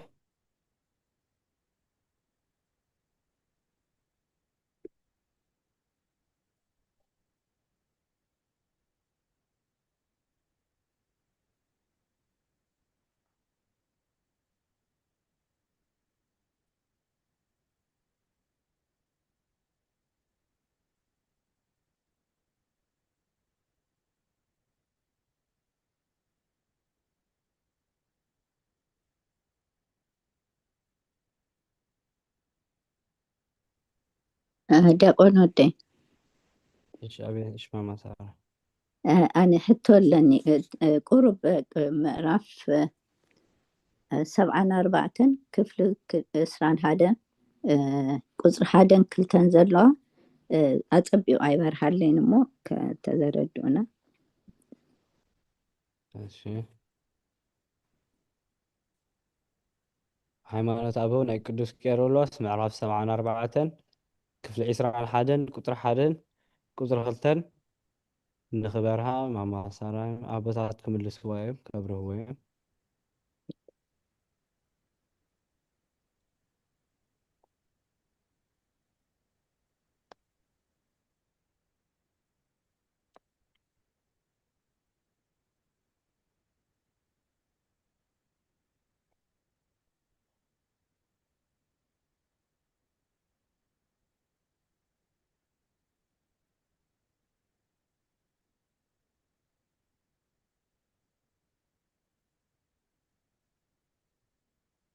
እሺ እሺ ማማ ሳራ ምዕራፍ ቁጥሪ 1 ቁጥሪ 2 እሕና ነቲ ከስተውዓልና ዝሓለፍናዮ ወይ ነቲ ዘይተረዳእና ሓደ ሓትት ከሎ ብዙሕ ሰብ እዩ ዝመሃረሉ እሞ ይቐኒልና ኣቦታት ክምልስዎ እዮም ክሳብ ሽዑ ግን ነቲ ዘለዎ ግዜ ክንጥቀመሉ ዝኾነ ክነስተንትኖ እንደሊ ንዑ ዝመሳሰል እውን ሕቶ እንተልዩ ክንሓትት ናይ ማማ ትምኒት ይርኢ ኣለኹ ናይ ሕጂ ተኾይና ወይ ናይ ዓንተ ወይ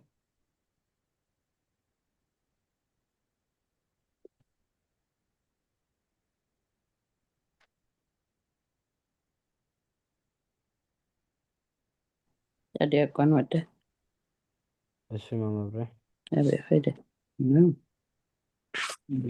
ሕደት ተመልሰ ኣለኹ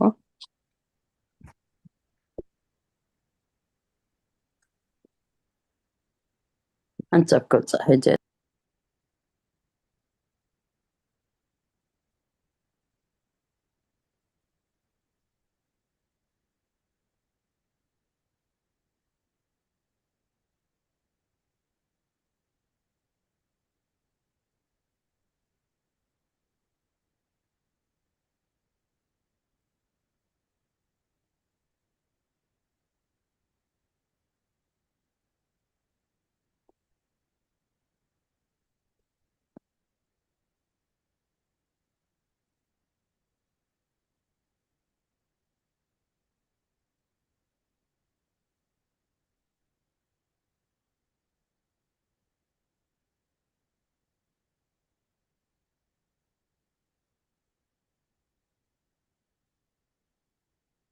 እሺ ክሳብ ማማብራይ ትዳለዊ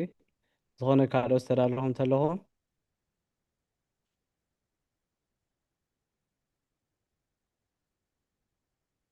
أنا هانت تاشمو زستنتوا تتمتي أموقي وغيري هذا منا لكن ما قد خنكيد معناتي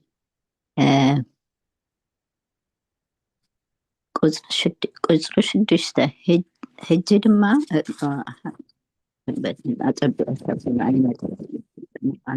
مراف إسران هذا مراف 74 كفل إسران هذا قزر شدشتا هجي دما نتهم انكفو بزخونة يعني كبزعات خيار ሕጂ ድማ ነቶም ዘንቀፉ ብዝኾነ ምክንያት ኣርኣያ ኣይንኹኖም ግና ብቅንዕናን ብለባዊነት ኮይና ኩሉ ነገር ስህተት ነርሕቕ ነቶም ሓቂ ዝሃቱና ድማ ናይታ ቅንዕቲ እምነት ብግልፂ ንግለጸሎም እዚ 10 ቅዱሳን ኣቦታትናን በመጽሓፍ እንተ መሃርና ኣስቢ ቅንዕናን ክኾነልና እዩ ማለት በናቴ ኩነታት ክምህሩና ይክእልኒ ግን እንታዩ ኩሉ ሻዕ ነዚ እምነት ክንሕዝ ከለና ንነፍስና ጥራይ እንተሪእናዮ ንኻልኦት እንቅፈሉ ኩነታት ክህሉ ይኽእሉ ኩሉ ሻዕሲ ክንጥንቀቕ ዘለና ነገር ኣሎ ምክንያቱም ንነፍሰይ ተጋጌስ ንኻልኦት ድማ እንቅፋት ከይከውን ክርስቲያን ከላስ ከምዚ ትገብር ክርስቲያን ከላስ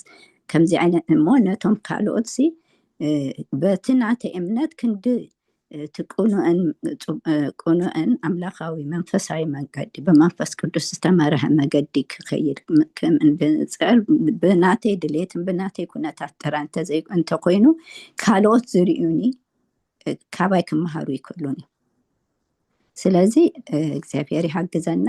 እዚኣ ተማሂር ይመስለኒ ከበት አነባብሮይሲ ነፍሰይ ክህልውን እግዚአብሔር ይሐግዘና በሰብ ከውን አይኮነን ግን ተካና ነፍስና ታንቅፍና ግን ካልኦት ከይና እንቅፍ ድማ እግዚአብሔር ይሐግዘና አሜን አሜን አሜን ማማ ሳራ ከንት ብርሃንኩም ኣብ ቅድም ሰብ ይብራህ ዝብል እና ሰባት ከነብር ህንበር ሰባት ከይና እንቅፍ እንቅፍ ከም ዘይብና ዝብል ጽቡቕ ትምህርቲ ጽቡቕ ምስትንታኒ ቃል ህይወት يسمعنا ما صار ما أبرج ترى خطوانك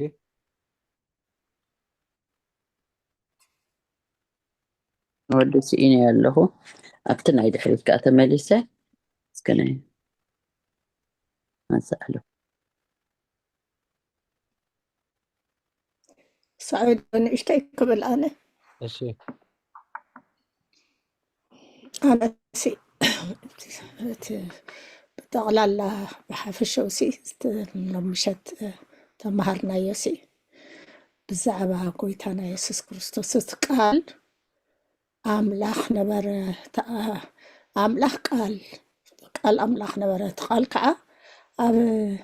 ما سندنا حاديرو مسقات وحادي يزملنا تملكتاوي تأشمو تملكتسي ካብ ከርሲ ኣዲኡ ጀሚሩ ካብ ማህፀን ጀሚሩ እዩ ነይሩ እቲ ኣምላኽነቱስ ካብ ኢየሱስ ኣይተፈለየን ነይሩ ተረዳኽዋ ነይሩ ምስ እዩ ነይሩ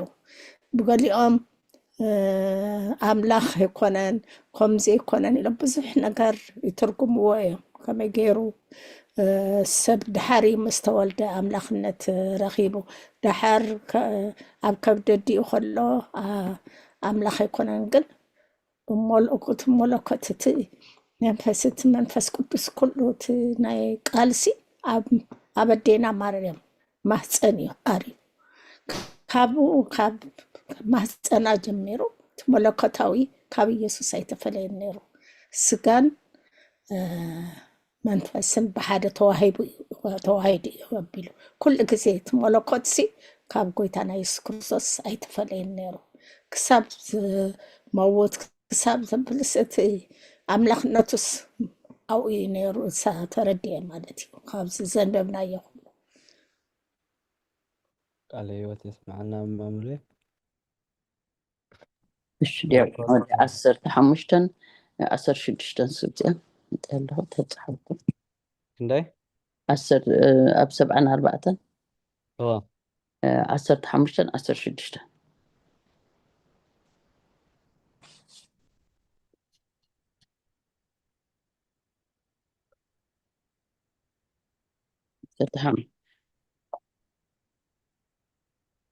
ከምዚ ብስጋ ተወልደ ከም ዝበልና ንሱ ብስጋ ሞተ ተንስአውን ቃል ብመግረፍትን ሽንክራትን ብዝነደሎ ካልእ ስቅያት ብህላዊ መከራ ኣይተቐበለን ስጋ ስለ ዝኾነ ብመለኮቱ ሕማም የብሉን ግናኸ ብስግኡ ጥራይ መከራ ተቐበለ ነዚኦም ስቅያት እዚኦም ድማ ንሱ ምእንታና ከም ዝተቐበሎም ብዛዕብኡ ይነግር እዩ እቲ ዘይሓምም ብስጋ ሓማሚ ኮነ በዚ ኣምሳል ጥራይ ሞቱ ንኣምን እግዚአብሔር ቃል ግና ብህላዊኡ ዘይሓምም ዘይልወጥን እዩ ከመይንሱ ንኩሉ ህያው ዝገብር ህይወት እዩ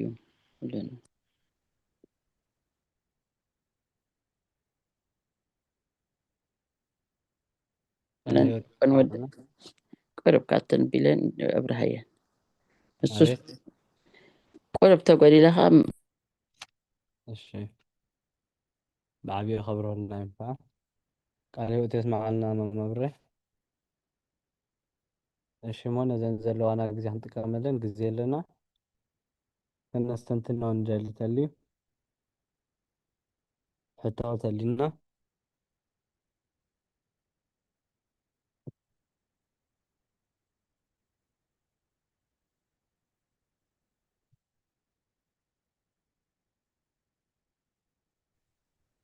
ዲያቆን ወዲ ሕቶ ኣለኒ ህይወቴ ማማ ሕይወት ወኒ እታ ሕቶይሲ ኣብ 74 ክፍሊ 21 ኮይናሲ 5 ድያ ረዘነት ሓፍትና ወይና ኣንቢባታ ነይራ እቲ ኣብ ማቴዎስ 18 ካብ 6 እስካብ 10 ሕጂ ሲ ኣብ እንታይ ትብል ኣላ እታ ፓራግራፍ ኣነሲ ሕጂ ዳግም ተመሊሰ ከምቲ ዝግበኣኒ ሃይማኖት ብዛዕባ ጎይታና ኢየሱስ ክርስቶስ ነቲ ካብዞም ብክርስቶስ ዝኣምኑ ንኣሽቱ ንሓደ እኳ ዝስሕት ዓብይ ፋዳ ክረክብ እዩ ዝብል ቃል እናዘከርካ ብነገር ትምህርቲ ብኩሉ ቅምዓና ነዚ ንህዝቢ ክትምህር እዘክረካ ቀንዲ ግን ሓደ ንብዙሓት ህዝቢ ዘስሕት ዘጉህዮም እንዳ ክንደይ ዝገደደ ፍዳ ዘይረክብ ሕጂ ታሕተይ እንታይ ኣብታ ገሊፃታ ረዘነት ሓፍትና ዘንበበታዊ ገሊፃታ እታ ክስታይ ግን ካብ ሓንቲ ዓይኒ ኣብቲ ካብ 6 እስካብ 10 ዘንበበታ ትገልፅ እያ ብዛዕባ ናብ ኣምላክ ትቀርብ ክንዲ ዋላ ሓንቲ ዓይንኻ ጎዲእኻስ ካብ 2 ዓይንኻ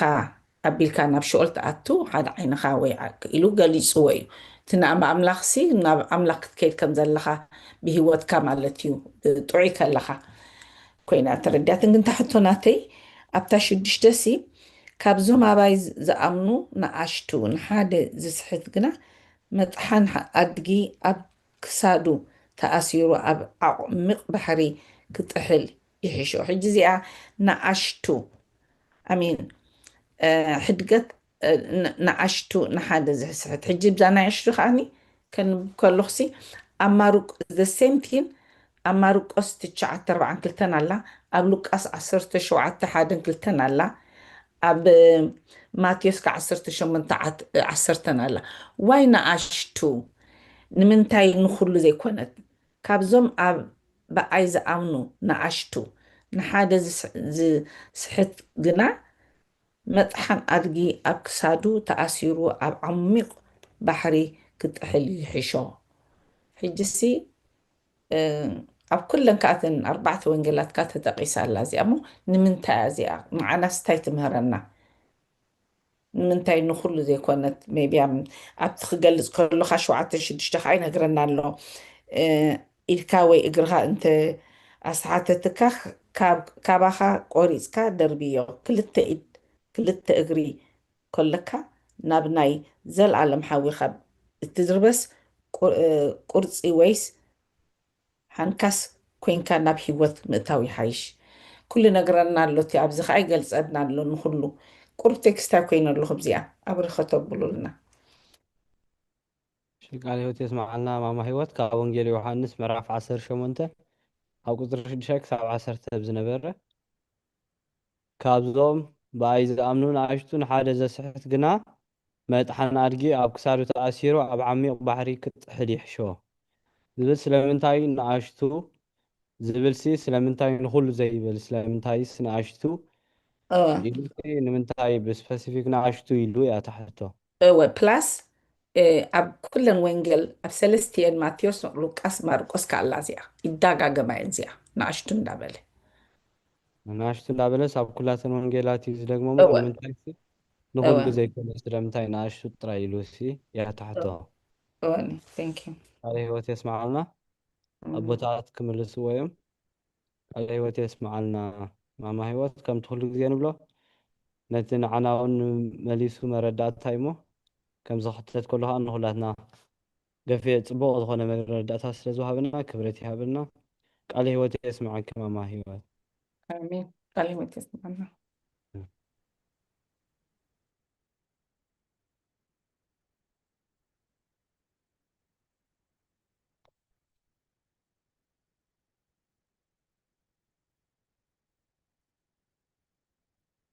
እሺ ዘለና ግዜ ክንጥቀመሉ ካብዚ ዝተምሃርናዮ ሎማዓንቲ መይቢ ነቶም ድሕርኩም ዝኣተኹም ሃይማኖት ኣበው ናይ ቅዱስ ቄርሎስ ምዕራፍ 73 ካብ ክፍሊ 20 ቁጥሪ 44 ክሳብ ናይ ሃይማኖት ኣበው ናይ ቅዱስ ቄርሎስ ምዕራፍ 74 ክፍሊ 21 ቁጥሪ 17 ሚምና ካብዚ ከተነስተንትኖ ንደሊ ክንሓቶ ንደሊ ተልዩ እቲ ግዜ ናይ ህዝቢ ሞ ክንጥቀመሉ ሳብ ናብ ቦታት ቅድሚ ምስካርና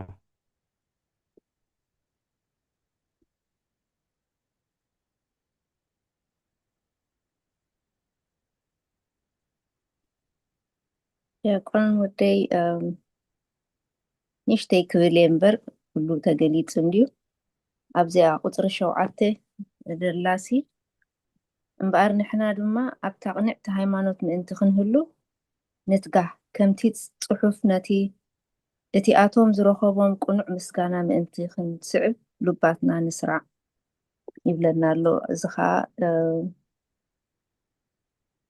ተጊህና ክንፀንሕ ምክንያቱ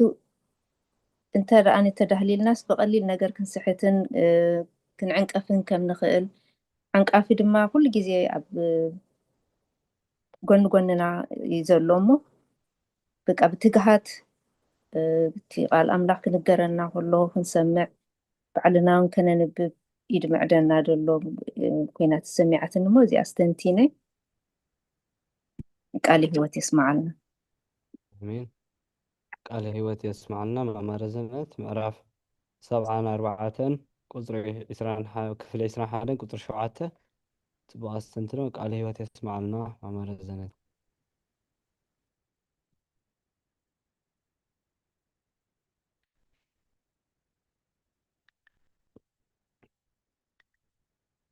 እሺ ዝተዳለኹም ተልይኹም መርሓባ ክሳብ ትዳለዉ ግን ክልተ ሕቶታት ኣለና እሞ ንዕኡ ክምልስዎ ክፀንሑ ናብ መድረኽ ናብ ቦታት ናብ ኣበይ ቀሺ ወለት ንሳኤ መልሲ ይብሉ ኣለዉ ዲያቆን 20 ደቂቕ ስለ ዘሎ ስነቦና ኣቦም ቅድም ነቲ ሕቶ እንዳሓደ ማፀው ገብር እየ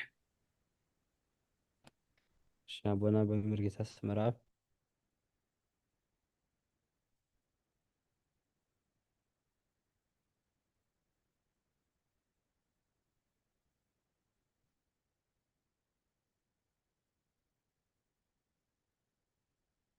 ቃል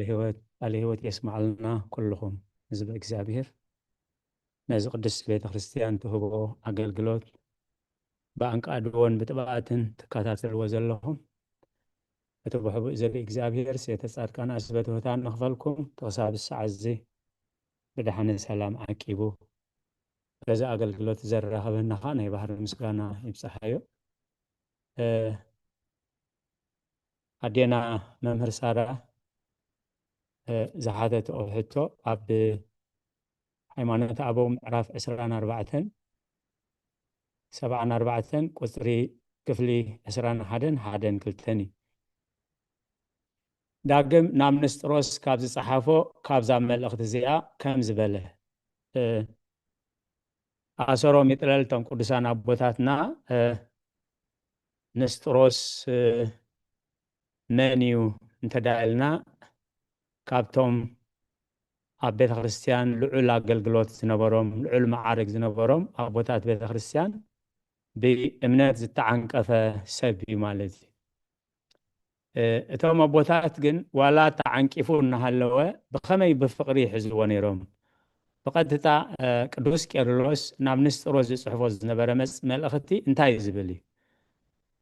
ንንስጥሮስ ኣረዲእኻ ካብ ጌግኡ ንምምላስ እዩ። ስለዚ ኣቦታት ንሓጢኣት እንዳፀላእኻ ንሓጥኣን ኣፍቅሮም ከም ዝብል እቲ ምስ ንስጥሮስ ዝነበሮ ፍቕሪ እዩ። ካብዛ መልእኽቲ እዚኣ ከም ዝበለ ኢሉ ብጉድለተይን ኣባኻ ብዘሎኒ ፍቕርን ኣብቲ ኣምላኻዊ መልእኽትኻን ዝሓምዩ ዓበይቲ ሃገር ኣለዉ። ኣነ ከም ተረዳእኽዎ ነዚ ዝገብርዎ ብዙሕ ግዜ ናባኻ ኣብ ዝተጋብኡሉ እዩ። በዚ ከም ዝሐጎሱኻ ድማ ይሓስቡ፣ ብዘረባ ዓሽርነት እውን ይዛረቡ። ስለዚ ንስጥሮስ ኣብቲ ቤተክርስቲያን ዝሃበቶ መሪሕነት ናይ ቤተክርስቲያን መራሒ ኮይኑ ኤጲስቆጶስ ኮይኑ ኣንጻር ቤተክርስቲያን ግን ይኸይድ ነይሩ። ኣብዛ ኣብ ዝኸደሉ እዋን እውን ቅዱስ ቄርሎስ ግን ብዛዕባ ፍቕርኻ እንዳበለ ይፅሕፈሉ እዩ። ኣብ ቁፅሪ 2 እዚኣቶም ንኹነኔ ድልዋት እዮም እንተበልና ኣይገፋዕናዮምን ፍርቂ ብፃይ ስለ ዘጉደሉ እንተዘለፍዎም እኳ ንድኻታትን ንዕውራትን ስለ ዝበደለ ይብሉ። ብዛዕባ ንቅዱስ ቄርሎስ ዘጸልምዎ ዝነበሩ እዩ። ኣብ ሓቂ እምነት ስለ ዝኾነ ዘይኮነስ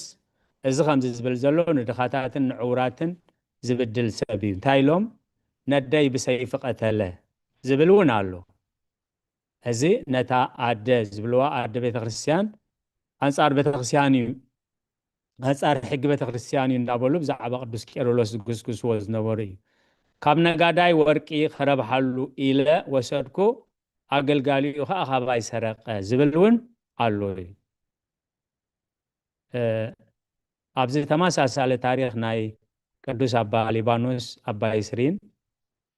ብዙሕ ግዜ ክበኪ ብቲ ጎደናታት ወፂ ክበኪ ክበኺ ከለዉ እንታይ ኮንካ ይብልዎም እሞ ኣነ ዓብይ ነጋዳየ ንብረተይ ፅዒነያ ዝነበርኩ መርከብ ከዓ ማዕበል ወሲድዋ ነቲ ካብታ መርከብ ዝተገፍዐ ወሰን ሒዞ እንዳመፃኹ ከዓ ሸፋት ትሕዲጎምኒ ኢሉ ክበኪ ከሎ ዋይ ዘጥፋእኻዮ ተከኣልካ እንዳበሉ እቶም ዘይፈልጡ ይኸዱ ነይሮም ኢሉ። ቅዱስ ኣባ ሊባኖስ ኣባ ይስሪን ግን ብዛዕባ እቶም ኣብ መንፈሳዊ ሂወት ከለዉ ሰይጣን ካብ ውሽጢ መንፈሳዊ ገዳማት ዝወሓጦም ነብሳት እዮም ክበኺዩ ዝሓድሩ ዝውዕሉ ነይሮም ማለት እዩ። ካብ ነጋዳይ ወርቂ ክረብሓሉ ኢለ ወሰድኩ ኣገልጋሊኡ ከዓ ካባይ ሰረቀ ዝብል እውን ኣሎ። ብኩሉ ዘበን ሂወተይ በዚ ከምዚ ዝበለ ጉድለት ከም ዝነብር ተዛረቡ ኢሉ። ሕጂ ኩሉ ግዜ ሰይጣን ነቲ ቁኑዕ ትምህርቲ እንድሕር ክሃርሞ ደልዩ ነቶም ቁኑዓት ኣቦታት ይቅድም ዝሃርም ማለት እዩ። ሐዋርያ ቅዱስ ጳውሎስ ቢጽ ሐሳውያን ናይ ሓሶተ ሕዋት ጸላእየይ ከይብሎም ጸላእተይ ከይብሎም ናይ ሓሶተ ሕዋት ቢጽ ሐሳውያን ኢሉ ሰሚዮም ደድሕሪ ጳውሎስ ወንጌል ሰቢኹ ኣጥሚቑ እሚኑ ቤተ ክርስቲያን ሰሪቱ ምስከደ ደድሕሪ እንዳመፁ ጳውሎስ እኮ ሐዋርያ ኣይኮነን፣ ጳውሎስ እኮ ቅትለት ጎይታ ዝወዓለ እዩ፣ ጳውሎስ እኮ ኣብ ቅትለት እስጢፋኖስ ዝወዓለ እዩ፣ ስለዚህ ናይ ክርስቶስ የዝብለኩም ዘሎ ኣይኮነን ሓሳብ ሃዋርያ እዩ እንዳበሉ ነቲ ንሱ ዝመሃሮ ድሕሪ እንዳመፁ ይግምጥልዎ ነይሮም ኢሉ ንኣብነት ኣብ ናይ ገላትያ መልእኽቲ እንድሕሪናዮ ካብዚ ዝነበረ ቁኑዕ መን ዓዘመኩም እንዳበለ ስለዚ ብኩሉ ዘመን ህይወተይ በዚ ከምዚ ዝበለ ጉድለት ከም ዝነብር ተዛረቡ ኢሉ እዚ ገና ኢሉ ሓደ እኳ ኣብ ጸላእቱ ክፍጸም ዝደሊ የልቦን ንዓይ ገና እዚ ነገር እዚ ምእንቲ ካብ ጎይታይን መምህረይን ካብ ቅዱሳን ኣቦታተይን ኣዝየ እበልጽ እየ ኸይብል ኣየጉሄድንን ኢሉ ስለ ቃላቱ እግዚአብሔር ተመስገነ ይኹን ዋላ ከምዚ እንተበሉኒ ጎይታ ኢየሱስ ክርስቶስ ዝተባህልዎ ቅዱሳን ዝተባህልዎ ስለ ዝኾነ ንዓይ እውን ብሓሶት ክኸስኹም ከጸልሙኹም ከለው ተሓጎሱ ስለ ዝብል እዚ ኣየጉሄድንን ኢሉ ካብ ቃል ወንጌል ማቴዎስ ይዛረብ ማለት በእኩይ ናብራ ኸነብር ዝደሊ ሓደ እኳ የልቦን እዚኣቶም ገና ዘረብኦም መሪርን መርገምን ዝመልኦን እዩ እሞ ንሳቶም ነቲ ኩሉ ዝፈርድ መልሲ ክህብዎ ኣለዎም እቲ ንባባት ከምዚ ዝረኣናዮ እዩ ኣነስ ሕጂ ዳግም ተመሊሰ ከምቲ ዝግባአና ሃይማኖት ብዛዕባ ጎይታና ኢየሱስ ክርስቶስ ነቲ ካብዞም ብክርስቶስ ዝኣምኑ ንኣሽቱን ንሓደ እኳ ዘስሕት ዓብይ ፍዳ ክረክብ እዩ ዝብል ቃል እናዘከርካ ብነገር ትምህርቲ ብኩሉ ቅንዕና ነዚ ህዝቢ እዚ ክትምህር ኣዘክረካ ኣለኹ ኢሉ እስኻ ከምዚ ኢኻ ጌጋ ትሰርሕ ኣለኻ ጌጋ ትገብር ኣለኻ ዘይኮነስ ሕጂ ንክምለስ እዩ ምክንያቱ እንታይ ዝብል ዘሎ ካብዞም ብክርስቶስ ዝኣምኑ ንኣሽቱ ንሓደ እኳ ዘስሕት ዓብይ ፍዳ ክረክብ እዩ ዝብል ቃል እናዘከርካ ብነገር ትምህርቲ ብኩሉ ቅንዕና ነዚ ህዝቢ እዚ ክትምህር ኣዘክረካ ኣለኹ ክምለስ ብጥበብ ገይሩ ቀንዲ ገና ሓደ ንብዙሓት ህዝቢ ዘስሕት ዘጉህዮምን ደኣ ክንደይ ዝገደደ ፍዳ ዘይረክብ ኢሉ ንሓደ ካብዞም ንኣሽቱ ዘዕንቀፈ ክንደዛ ዓይነት ፍርዲ እንድሕር ዝረክብ ኮይኑ ንስኻ መራሒ ሃይማኖት ኮንካ ኣብቲ ዝለዓለ ማዕርግ ኮንካ ነዚ ኩሉ ህዝቢ እንድሕር ኣስሒትካዮስ ክንደይ ፍዳ ደኣ ክትረክብ ኢኻ ኢሉ ኣብ ቁፅሪ 6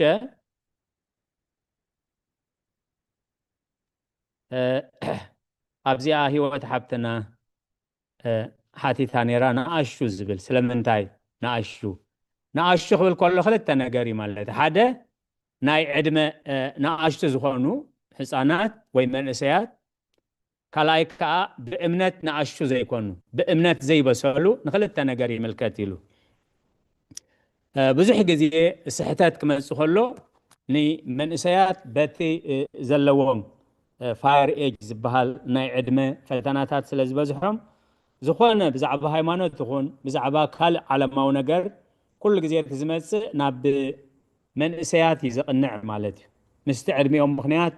ተመክሮ ስለ ዘይብሎም ብዙሕ ናይ ንእስነት ዝምባልየ ናይ ንእስነት ፈተና ናይ ዕድመ ፈተና ስለ ዘለዎም ቀልጢፉ ንህፃናት ግዳይ ይገብር ማለት እዩ ኩሉ ግዜ ኣቦና ብመልአከ ሰላም ተቕልብሎም ትኾኑ ካብቲ ንደቅና ድማ ካብቲ ብዕድመ ዝመጽእ ብንእስነት ዝመጽእ ጌጋ ክትዕቅቦም ንወዳትና ጥዑያት ኣዋልድ ክቐርብኦም ነዋልድና ከዓ ጥዑያት ኣወዳት ክቐርብዎን ካብቲ ብዕድመ ዝመጽእ እንዳበሉ ኩሉ ግዜ ብዛዕባ መንእሰያትና ጸሎት ገብርዮም ማለት እዩ ስለዚ ንኣሽቱ ክብል ከሎ ቀዳማይ ብዕድመ መንእሰያት ዝኾኑ ተመክሮ ስለ ዘይብሎም መንእሰይ ብቐረባ ክጋገ ክእል ማለት እዩ ብሃይማኖት ይኹን ካብ ትምህርቱ ክዕንቀፍ ክእል ካብ ሒዝዎ ዝፀንሐ እምነት ክዕንቀፍ ክእል ካብ ቅድስና ንጽህና ክዕንቀፍ ክእል ብብዙሕ ነገር ክዕንቀፍ ስለ ዝኽእል መጀመርያ ንኣሽቱ ክብል ከሎ ብዕድመ ንኣሽቱ ዝኾኑ ማለት እዩ ካልኣይ ንኣሽቱ ክብል ከሎ ከዓኒ ብዕድመ ዓበይቲ ኮይኖም በተሓሳስባ ብእምነት በፍልጦ እምነት ተመክሮ ዘይብሎም ብቐረባ ክጥምዘዙ ዝኽእሉ እዚ ማለት እንዲሁ መጽሓፍ ቅዱስ ከምዚ እዩ ዝብል ብራዓይ ተስተራኽሱ እኮ እዩ ዝበለ ብቐረባ ክጋገዩ ዝኽእሉ እዩ ኣብ ዕብራውያን ምዕራፍ 5 ቁፅሪ 13-14 እንታይ ይብል ጸባ ዝቕለብ ዘበለ ቆልዓ እሞ ብናይ ጽድቂ ነገር ፍቱን ኣይኮነን ዕጹም ብልዒ ገና ነቶም ጽቡቕን ክፉኡን ንምፍላይ ብምልምማድ ልቦንኦም ዘላምዱ ብፅሓት እዩ ስለዚ ጸባ ዝቕለብ ጥራይ ጸባ ጥዑሚ ግን ጸባ ዝቕለብ ጥራይ ቆልዓ እሞ ሕፃን እሞ ብናይ ጽድቂ ነገር ፍቱን ኣይኮነን ዕጹም ብልዕገና ነቶም ክፉእ ካብ ጽቡቕ ንምፍላይ ብገዛእ ርእዞም ዘላማምዱ ብፁሓት እዩ ዕብራውያን 5 ቁጥሪ 13 14 ስለዚ ንኣሽቱ ክብል ከሎ ሓደ ብዕድመ ንኣሽቱ ዝኾኑ ካልኣይ ንኣሽቱ ክብል ከሎ ብስነ ሃይማኖት በተሓሳስባ ዘይበሰሉ ሐዋርያ ቅዱስ ጳውሎስ ደጋጊሙ ከምቲ ዘመኑ መምሃራን ክትኮኑ እዩ ዝግባአኩም ገናኸ ቆልዑ ስለ ዝኾንኩም ጸባ መገብኩኹም እምበር ዕጹም ብልዒ ኣይመገብኩኹምን ዘይበሰሉ ብምንባሮም እዩ ማለት እዩ ስለዚ ኣብታ ቁፅሪ 6 እዛ ቁፅሪ 6 ሃብትና ህይወት ዝሓተተታ ንኣሽቱ ትብል ሕጂ ድማ ነቶም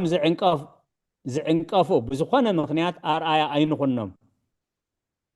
ገና ብቕንዕናን ብለባዊነትን ኮይንና ኩሉ ነገር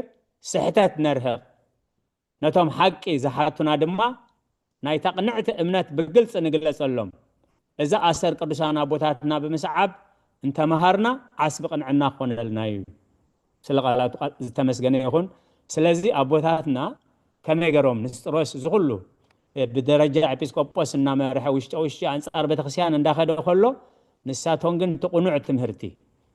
ብጽልኢ ወይ ብሓይሊ ወይ ብጸለመ ዘይኮነስ በትቁኑዕ ኣገባብ ኣቦታትና ከመይ ገሮም ይምህሩ ነይሮም እዩ ዝነግረና ብድሕሪ ሓብትና ረዘነት ዘስተንተነታ ቁፅሪ 7 እምበኣር ንሕና ድማ ኣብ ተቕንዕቲ ሃይማኖት ምእንቲ ክንህሉ ንትጋህ እዚኣ ሕጂ ታቐንዲ መልእኽቲ ናይ ሎም ምሸት ንዓና ናይቶም አንበብቲ ናይቶም ንገልጽ ዘለና ናይቶም ንሰምዕ ዘለና ቀጥታዊ መልእኽቲ ማለት እዩ ካብ ናይ ንስጥሮስ ስሕተትን ኣተሓሓዛ ናይ ስሕተት ናይ ቅዱስ ቄርሎስን ናይ ቅዱስ ቤተክርስቲያን ተማሂርና ኣብ ተቕንዕቲ ሃይማኖት ምእንቲ ክንህሉ ንትጋህ ኢሉ ብጸሎት ከምዚ ሕጂ ንገብሮ ዘለና ሃይማኖት ኣበው ብምፍላጥ ቃል ኣምላኽ ብምፍላጥ ከምቲ ጽሑፍ ነትቶም ዝረኽብዎ ቁኑዕ ምስጋና ምእንቲ ክንስዕብ ልባትና ንስራዕ ኢሉ ንትጋህ ልባትና ከዓ ንስራዕ ስለ ቃላቱ እግዚአብሔር ዝተመስገነ ይኹን ቁሩብ ጊዜ ወሲዳ ካብቲ ዝግባእ ንላዕላ ሓሊፈ ምሕረት ግበሩለይ ዝተረፈ ጊዜና ኣውደ ምሕረት ቃለ ምዕዳን ገይሮም ብጸሎት ከዓጽውልና ናብ ኣቦና ብመልአከ ሰላም ስለ ዝተፈቅደለይ ብልቢ የመስግን ቴንኪዩ ኣቦና ናይ ብሓቂ ገሊጽኩምልና መድኃኔዓለም መስገን ቃል ሕይወት የስማዓልና ቃል ሕይወት የስማዓልና አራያ ክብረና ምስጋናና መድኃኔዓለም አቦና ይኹን አቦና አባየ መርጌታ ቃል ሕይወት ይስማዓልና ወድና ዲያቆና የነስ ድማ ቃል ሕይወት ይስማዓልና አምላኽ አገልግሎትካ ይባርኽ መዝሙር ዲዘምር ከሓፍትና ሙሉ ዝማሬ መላእኽት ይስማዓልና ከምኡውን ነታ መዝሙር ብጥቕሲ ካብ ዝኾነ መሃሮ ዘምሰና ሃይማኖት ኣበው ናይ ቅዱስ ቄርሎስ እውን ተረዳእኩም ኣስተንትኖ ዘይበርሀ ድማ ንኽበርህ ንኩልና ዝኸውን ሕቶ እናሓተትኩም እናሓተትክን ኣብዚ ጉባኤ እዚ ዘለኹም ኩልኹም ኣገልግሎትኩም ይባርኽ ዳርጋ ሃይማኖት ኣበው ካብ ንጅምርሲ እዛ ወንጌል ዮሐንስ ካብ ምዕራፍ 1 ካብ ቁፅሪ 1 ክሳብ 14 ወይ ድማ ቁፅሪ 14 ከምኡውን ገላትያ ምዕራፍ 4 ቁፅሪ 4 ትንቢት ኢሳይያስ ምዕራፍ 7 ቁፅሪ 14 ኩሉ ግዜ ዳርጋ ንረኽበኒና እዚ ሃይማኖት ኣበው ንመሃሮ ዘለና ድማ ዝያዳ ኩሉ ንምንታይ እንታይ ዝምህረና እንታይ ድማ ዝገልጸልና እንድሕሪልና ነቲ ምስጢረ ስጋዊየ ናይ ክርስቶስ ሰብ ምዃን ናይ ክርስቶስ ካብ ድንግል ማርያም ምውላድ ምስ ተጠንሰ ተወሊዱ ዓብዩ ተጠሚቑ ድሕሪ ጥምቀት ጸይሙ ድሕሪ ጾም ድማ ነተን سلسته عبيت فتناتات ناي ديابلوس سعيرو نزعجن صوم زلنا صوم سلسته عمات وانجيل مهيرو بدحري اون مستير قدس قربان نتما عدي هو زخون نعنا صباح السقل زقايو صباح زفسس ناي حدش كيدان دمئيلو تسقيلو ميتو تنسيو دحري تنساون ابزي 4 معلتن 4 ليتن صنيحو ناب سماي عريقو حجي دما داغماي كمص دما نصبيو زلنا هنا زمانيو انت دايلنا ابزا قطري 16 اتزي حمم بسغا حمام خونه بزا امثال زطراي موتون امن እግዚአብሔር ቃል ግና በህላዊኡ ዘይ ሐምመን ዘይ ልወጥን እዩ ከመይንሱ ንሁሉ ህያው ዝገብር ህይወት እዩ ስለቃሉ አምላኽና ምስጋና ይብጽሐዮ እቲ ዘይ ሐምም ብስጋ ሓማሚ ኮነ ብመለኮት ሐሚሙ አይንብልኒና ብስጋ ግና حمامين بذا أمثال إذا ترايد ما موتو نأمن بسقا كم زمتا دما موتو نأمن بتحمامو موتو تنسايو سقايو دما كله واقامنيو نمانيو انت دعيلنا نعي نعخاتكم ايو كمتا حفتنا ترزنت دقلصتا قموين ابونا اموداتا زبر هو نعنا مخانو دما نحنا بتجهات كنسمعو كنفلطو خمزلنا ايمو እግዚአብሔር ቃል ግና بهلاويو زي حممن زي لوطن ايو كمي نسن كله هياو زغبر هيوت ايو እግዚአብሔር ቃል ግና بملكوت ግን انتايو زي حمم زي لوط ايو نسو دما نخلو هياو زغبر هيوت ايو بار اذن شعبو زلنا املاح اذن املخو زلنا املاح اذ قالو دما نمهارو زلنا املاح انت دعيلنا نخلو هياو زغبريو بعلو دما نس انت يبللو هيوتيو يبللو نعو كبرنا مسكانان يبصحيو بار نتن كله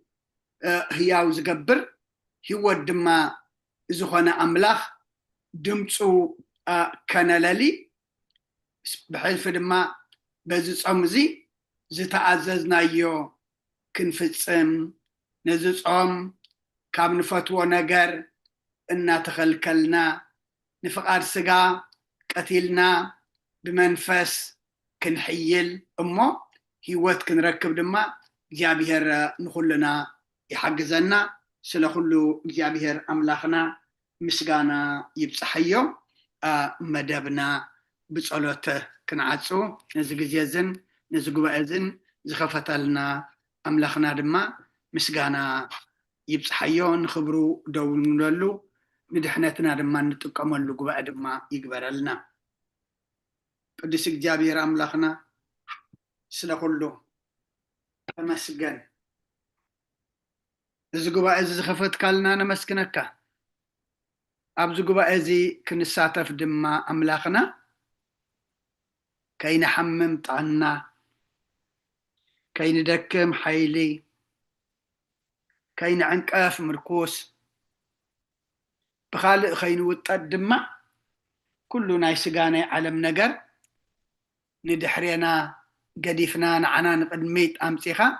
ኣብዚ ጉባኤ እዚ ክንሳተፍ ዝገበርካ ናስኻ ኸሞ ክብርን ምስጋናን ንዓኻ ይኹን እዚ እንመሃሮ